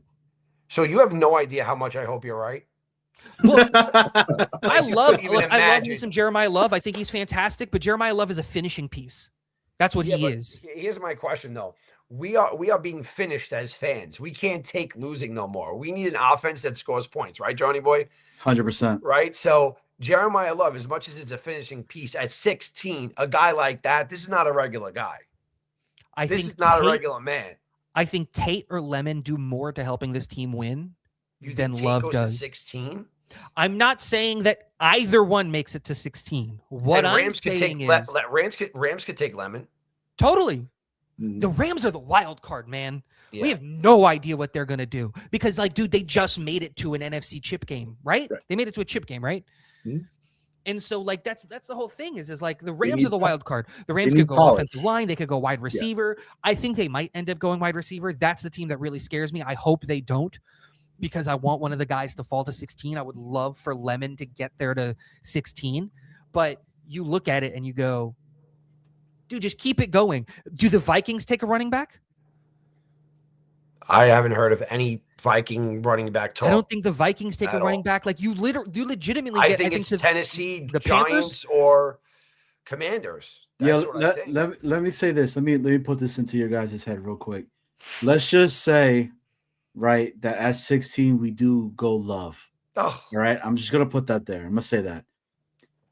Is the conversation at that point with the Brees Hall that we're like, hey, we're gonna trade you guys for BTJ. Okay, you were giving you Brees and 44th. Do we do it? That's way too much. Mm-hmm. 44 should get BTJ straight up. Okay, that's what they're probably asking for right now. Yeah, and we're probably saying no. Probably saying no. We're probably trying to get him for a third. Everyone's probably trying to get him for a third, and they're asking for a second. Yeah, we don't have third right now. No. Right? So we're trying to probably do something sneaky where it's like a 3. Yo, he's trying to get Muji's trying to slick them out like he's doing to everyone. Yo, if Love was there at 16, Tigo, as much as I want a wide receiver, as much as I would love to have Sadiq, But if Love is at 16 and you're telling me that a lot of these receivers are not the top, but then you have a player like a Love who is top, right? Bro, I'm going with the playmaker. Then you get But here's my question. We're in a generation in a day and age where we don't pay quarterbacks, right? I'm sorry. Where we don't pay running backs, right? So you're going to draft Love and you're going to trade Bryce. You're probably going to get like a 4th round pick for Bryce if something like that happens, right? If we're lucky, a 3rd. That's if we're lucky. So you're going to trade Bryce, you're going to bring him in, and you're going to have him for 5 years. The first year is going to be a wash. I don't think we're going to win very many games this year. Or we do, or we don't, whatever. But the first year is a wash because I think we can all kind of agree whether we win more games or lose less games. I don't think we're going to make the playoffs. So the first year is a wash. Next year, you're getting a rookie quarterback, right? And nothing helps more than having a great running back. I'm with you, Loopy. But Generally speaking, the first 2 years of a rookie quarterback is them figuring out the league. So the real years where you're pushing it with the rookie is years 3, 4, and 5. By that point, you're in the last 2 years of the Jeremiah Love deal. You've wasted the first 3 years of that. But you know what we are in the market of doing in the NFL is paying wide receivers. We just paid Garrett, and we're not going to have to pay him for a long time. That's where I look at it. And like, we're not in a running league. We're in a passing league. Like, it's a completely different story if you were to tell me, hey, not according to our coach, though. Will McDonald for BTJ straight up. Let's make it happen. Right? And they say yes. And now at 2, you take Arvell Reese. Boom, you've replaced Will McDonald. And now at 16, you're sitting there with BTJ as your wide receiver too. The things are different. But I just don't think that's going to happen. I have a question. You're assuming that it's going to be developing a rookie. Lamar, I'm just giving an example. Lamar, there's rumors of him. Maybe this is his last year in Baltimore. What happens if we went and traded for Lamar, hypothetically, or someone else out there that's really good? Now you have a Jeremiah Love in the backfield, and you have an experienced running back in all those years that you were planning to wait of this process, because we could take a rookie and it may not hit. So maybe eventually they go back to the way that they did try to go with like a Rodgers, right? Like, not him. I mean, go back and get some serious quarterback. And then you have a Jeremiah Love, who also, by the way, is a great receiver. I don't know. I just think that I don't think Bryce is going to be here. I've been saying that for a long time. And this is just my opinion as a fan. I don't know anything. I love Jeremiah Love, but I just don't see it being. We have so many holes on this team. Mm-hmm. That's the biggest problem. Yeah, but we're not fixing one at 16 like tremendously. Lemon could be good, but Omar can be good. Ted Hurst could be great. Branch could be great. There's a lot of those guys that could be great. We're not going to correct the whole team by 16. Totally. I agree with you. But the real question is and this comes back to the whole drafting for positional value BS that I hate, but it makes a lot of sense, which is, dude, he's a running back. He's a running back. You do not need an all-star running back to go and win the Super Bowl. What's the kid from Chicago? You don't necessarily need that. Like, Kenneth Walker wasn't a top 10 pick.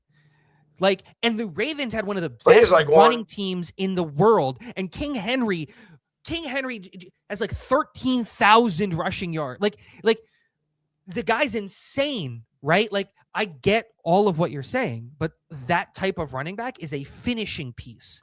When you want to finish your team, when you're perfect and you are like, you know what we could add to this team? 1,000 rushing yards. That's when you go and get it. Because like the reality is we're not there yet. And even if we go and trade for the quarterback or anything like that, you can't go under this assumption that those guys are going to sneak free.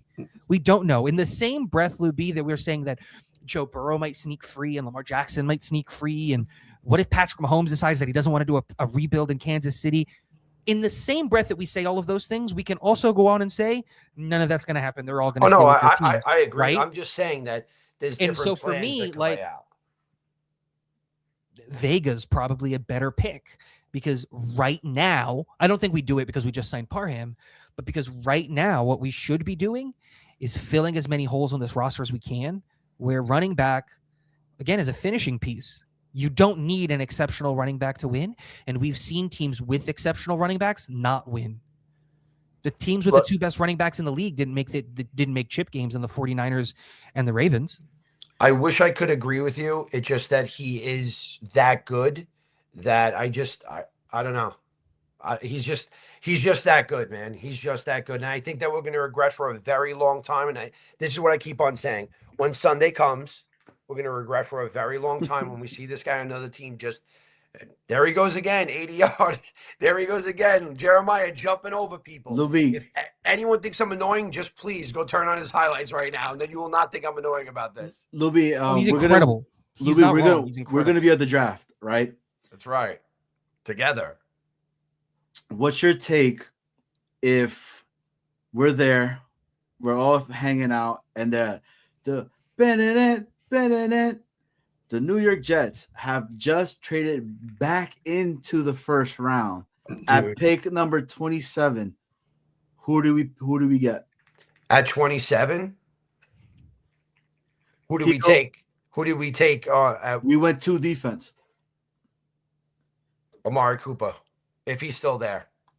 Okay. Tigo? If we're coming back in?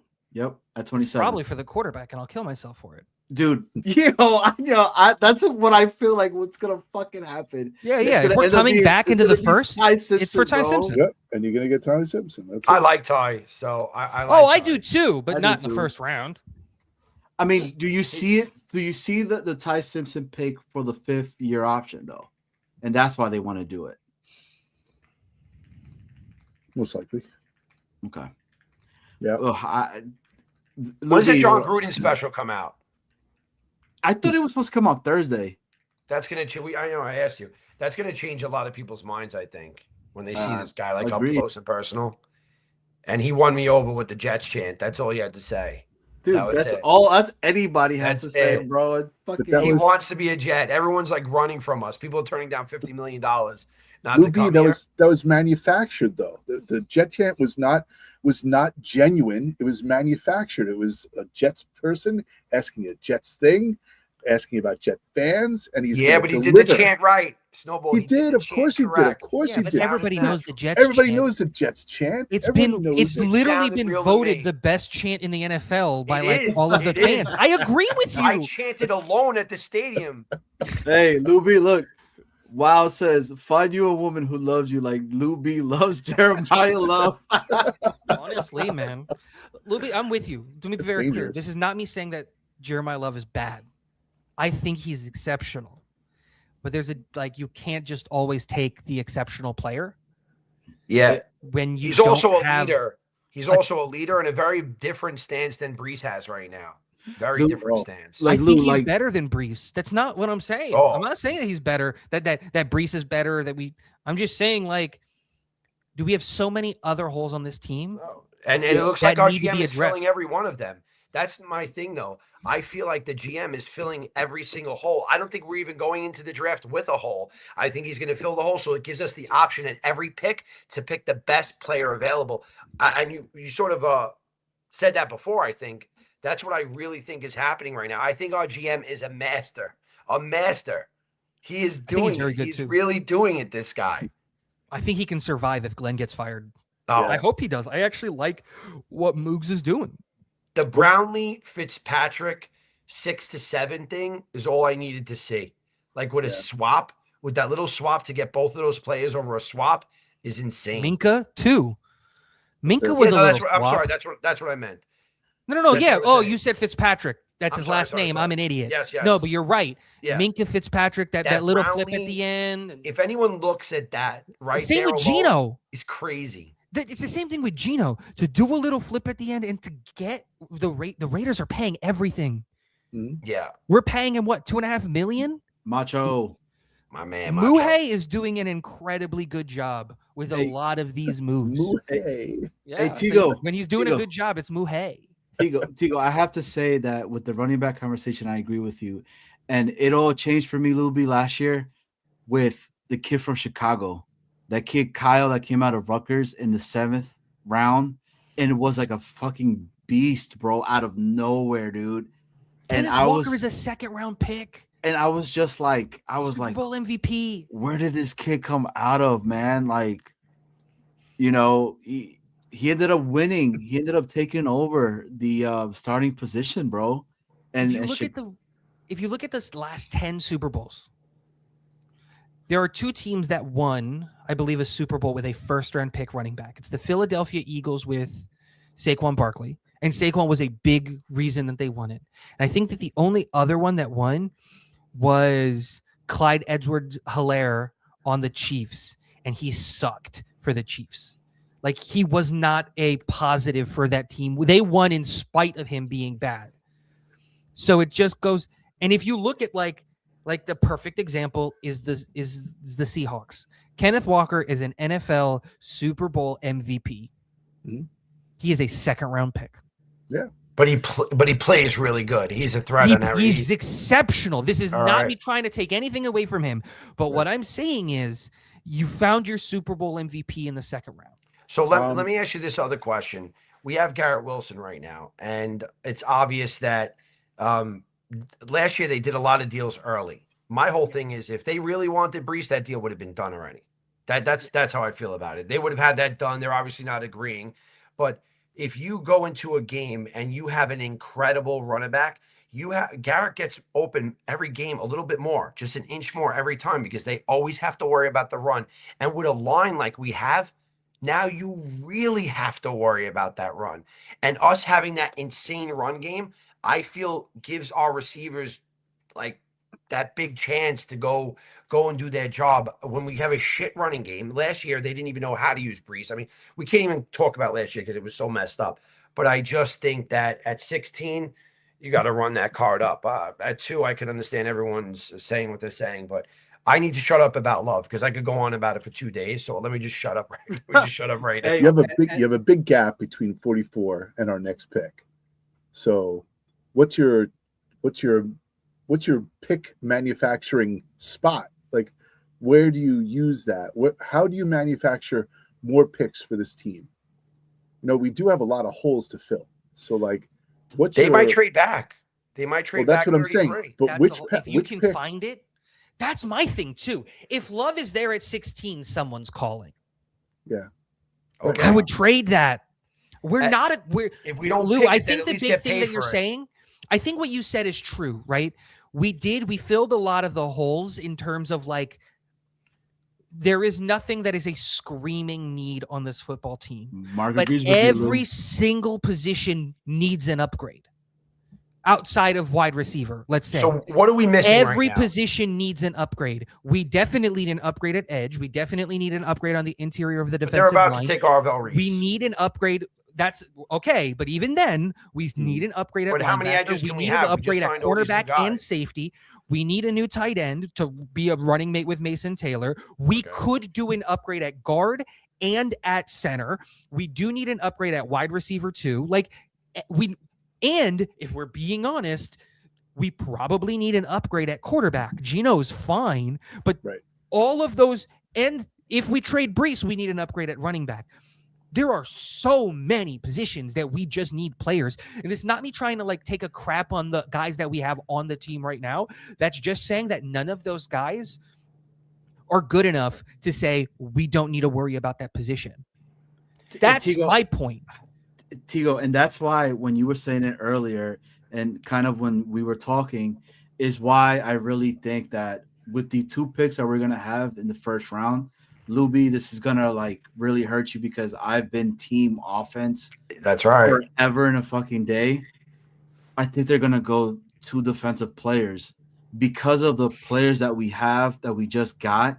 Right? They're not starters. They're gonna be the rotational dudes. They're gonna be the guys that are gonna help these guys. You're gonna help your Will McDonald. They're gonna help the potentially of a Sherwood. Right? Like.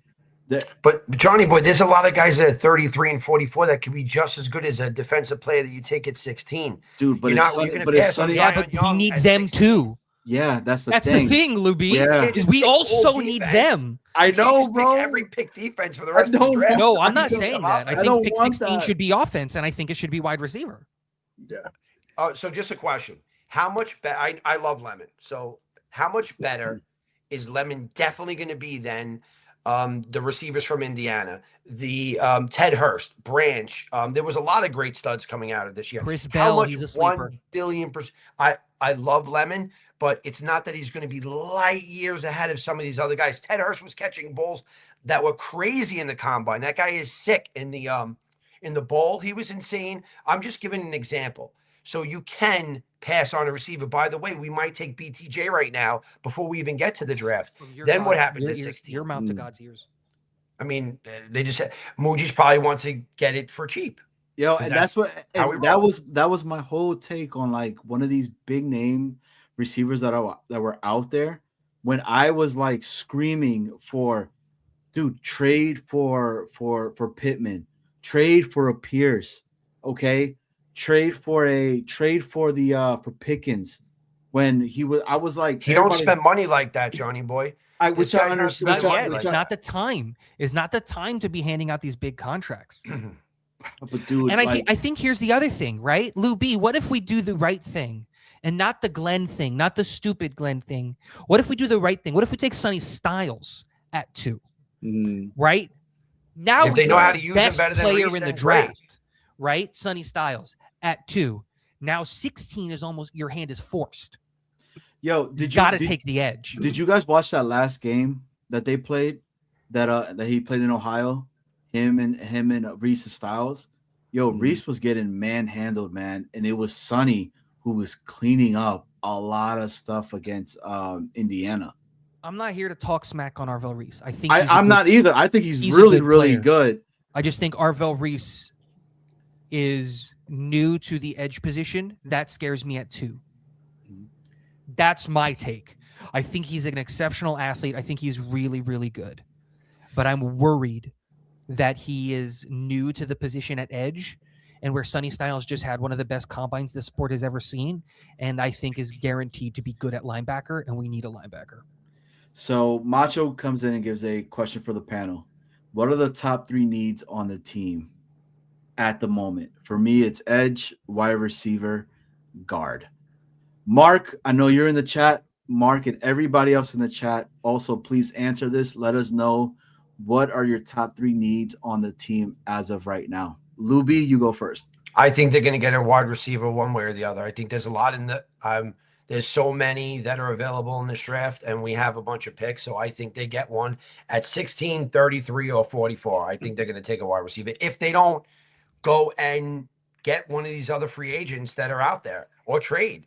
I mean, I just think they're going to get somebody. This guy's not leaving any holes.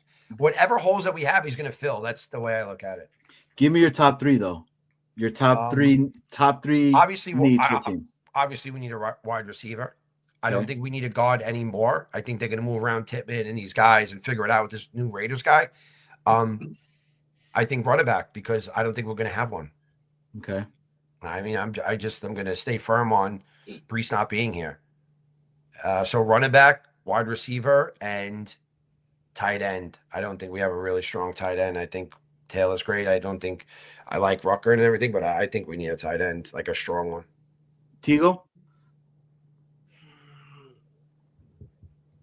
Edge, wide receiver, center.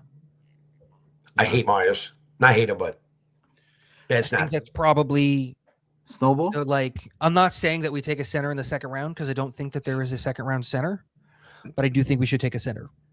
I would love the Indiana kid. Yeah. And I would Snowball? overdraft him.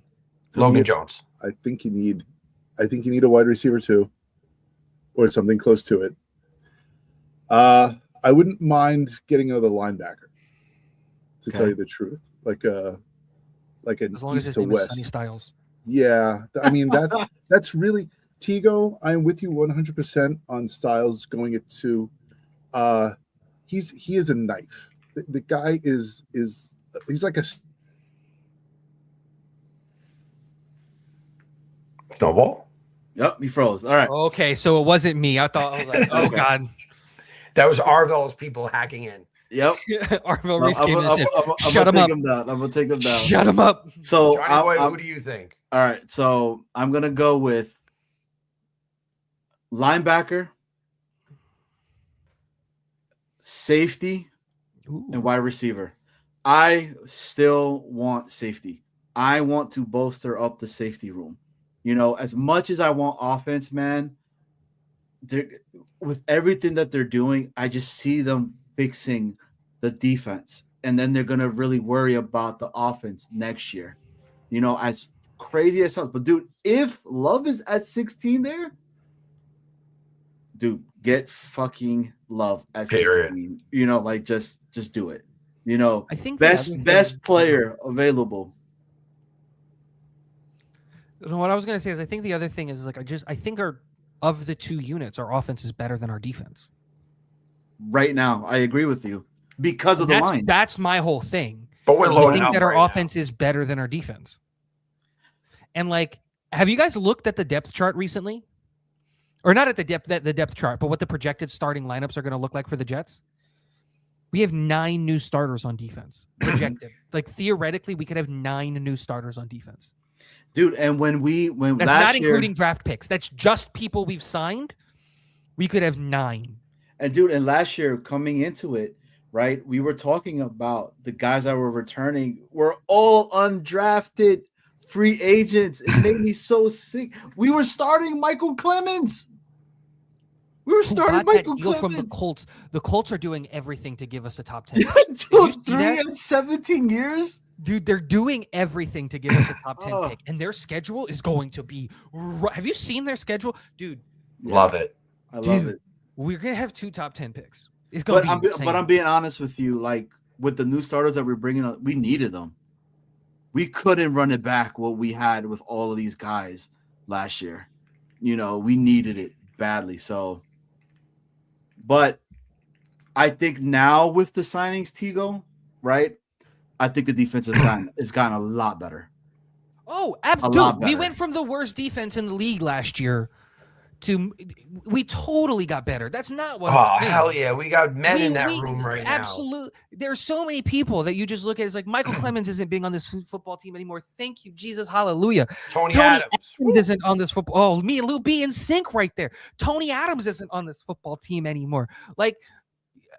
For as much as we loved him, Quincy was not Quincy. He didn't want to be there. He didn't want to play. He thought he was going to go to Dallas with his brother. He gave up. That wasn't a good football player for us. So, absolutely, we improved.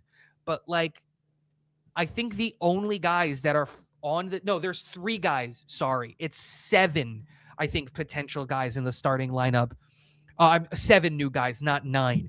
Because you have I don't think Sherwood's going to stay. Stevens starts. I think Sherwood keeps his spot. It's going to be Sherwood. I think they're going to trade him. I think they're going to try and get out of that. I don't think you do that. Dude, I think he goes right next to he goes back with the Titans. And he gets this whole New York Jets all over. Dude, you see that though, Tigo? We have one linebacker. Then we have one linebacker, dude. That's what we do. You think he was an expensive deal? No. Sherwood was not an expensive deal? I don't think so. I think, again, so here's the thing. I think Sherwood is a good linebacker. I think Aaron Glenn is a bad coach. And I think when you put a bad coach with good players, good players get worse. Every single player on the defense last year got worse. Not a single player on defense developed at all. That can only be pointed at the defensive coaching staff and the head coach. I don't think that it's Quincy is going to do well in... Where did he go? San Francisco? Where did he go? Quincy. Cleveland. He went to Cleveland. I think he's going to do well in Cleveland. Right? Because it's going to be a different scheme. It's going to be a different coach.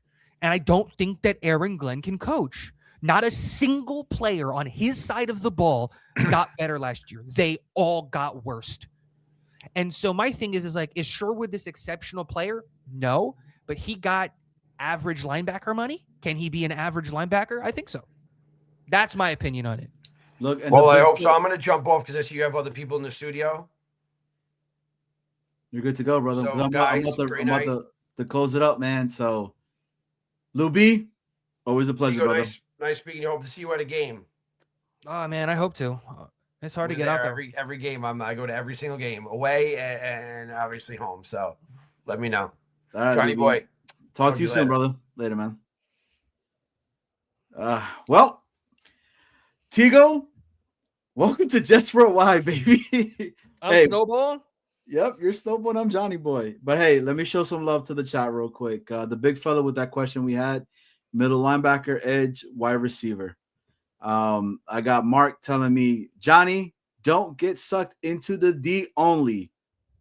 We need to super beef up the O line in the draft as well. Well, the O O line, the offense. I'm sorry. Let me see. Big fella agrees with you. He wants Sonny Styles at 2. And then Mark says, wide receiver, quarterback, linebacker. He's really been on the quarterback. He wants offense. I can't fault him. You have for that, to, man. and it's the modern NFL, dude. They're legislating defense out of the game, which is absurd. But Mike says he likes Logan Jones from Iowa in the center. I give me agree. a center. I don't care who it is. I like the Iowa kid. I really like Pat Coogan out of Indiana. Sherwood for Levis and a pick. Then we draft Styles at 2. Sherwood's too small to play linebacker outside of Salah's system. That's what the modern NFL is, sadly. That's why the conversation with the kid from Texas Tech, Rodriguez, right? And maybe in the second, I would do it, bro. They're talking about he's that, but you're right. It's the linebackers that are coming out are like 6'2", 230. They're not big, dude. That's the whole thing. Linebackers, the NFL is cyclical, right? It's a circle. Everything is in a circle. Do you remember back like 10, 15, 20 years ago, linebackers were becoming safeties because they weren't big enough to be linebackers? And now safeties are becoming linebackers because they're too big to be safeties. Sherwood, Hamza Nasruddin, Jamal Adams is now a linebacker in the NFL. Make that make sense. And that's the whole thing, is just like these linebackers are getting smaller and smaller. And that's why it's such a refreshing take when you have a guy like Sonny Styles, who is 6'5", 240, but runs like he's 6 foot 210. Yo, what was his 40 again? For what? I don't know if that was 4.5. Just stupid. Dude, that's why I love Sonny Styles. Dude, it was like because he's big, but he plays 4.37. small. I think it was It's like absurd. 4.3. It was that his stupid. brother though?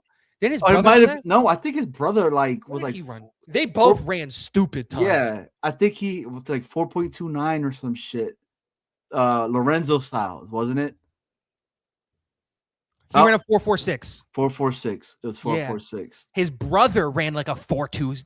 It was something stupid. Dude, his brother ran like a 4.27. How about Logan Jones running a 4.57? Yo, when have we seen linemen? Dude, that's a refrigerator running at you. Like, that's fucking crazy. It's absurd, dude. It's absurd. How quick these guys were moving. We got J-Lag in the building. J-Lag, thank you for coming in, man. I appreciate you. He says, reset to training 16 and 33 to move back up for Styles. 44th, I'm sending to Jacksonville for BTJ. Don't love it. You don't love it? Don't love it. Oh, bro, I don't know, man. Dude, I was saying that. Imagine some shit like that. Look, it's a good set of like it's a good maneuvering. Like, I'm not saying that that's a bad situation. But like, my whole thing is, I would, again, this might be coming back to it, but like, I would rather it just be Styles at 2, whoever, like, and instead of having to trade up, we just get the next edge rusher, whoever that guy is at 16. So if it's like Keldrick Falk or Akeem Messidor or TJ Parker or something along those lines, and then we also have 33. Oof. 44 for BTJ. I'll do that right now. I would do that right now. 44 for BTJ, straight up. But he beat me to it. Hoax has said it. Yep. I think they want 33, and if that's what they're asking for, I think I'm going to do what Muhe is probably doing right now. Kick rocks, dude. Hey, and F you, like, hard. And Tigo, I do have to say though, like, I think there's a lot of underrated wide receivers that a lot of people don't know about. Dude, I love Kobe Young from Georgia, 6'5", 247 pounds, right? Still's running under a 5. I get it. The dude's massive. The range of his catch radius is insane, bro. At that, like, give me that all day. You know, could you imagine him, Mitchell,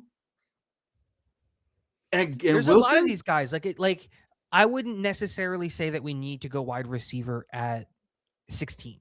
Correct. Like if you said we're gonna wait till 33 and we're gonna get Denzel Boston, I'd be on board. If you said we're gonna wait till 33 and we're gonna get Concepcion, I'd be on board. If you said we're gonna wait till 44 and get Chris Bell, I'm on board. I really like Chris Bell. He's a watch out for him. He's big. Dude, you know who right? I like as a running back? And that's not being talked about? The kid Coleman from Washington. Yeah.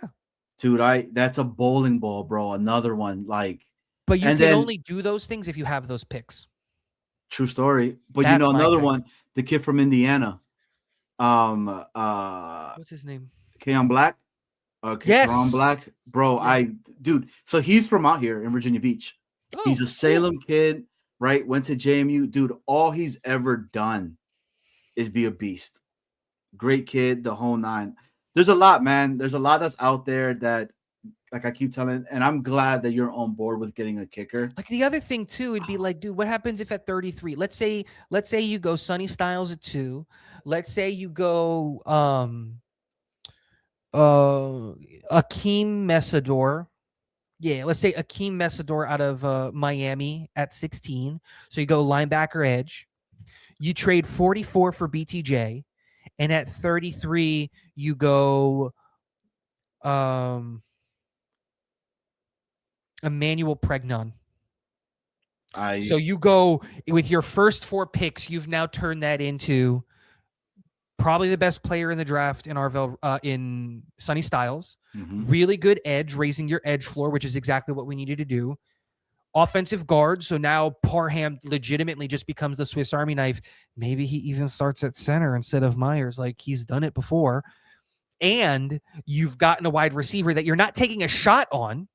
You know BTJ can work in 1,300 yards in his rookie season. That's a really big upgrade. Or like even in the inverse, welcome back. I'm outside. I can tell. It's dark. So yeah, we have no power. The whole neighborhood's out. Oh my gosh. Yep. That's not I good. don't know.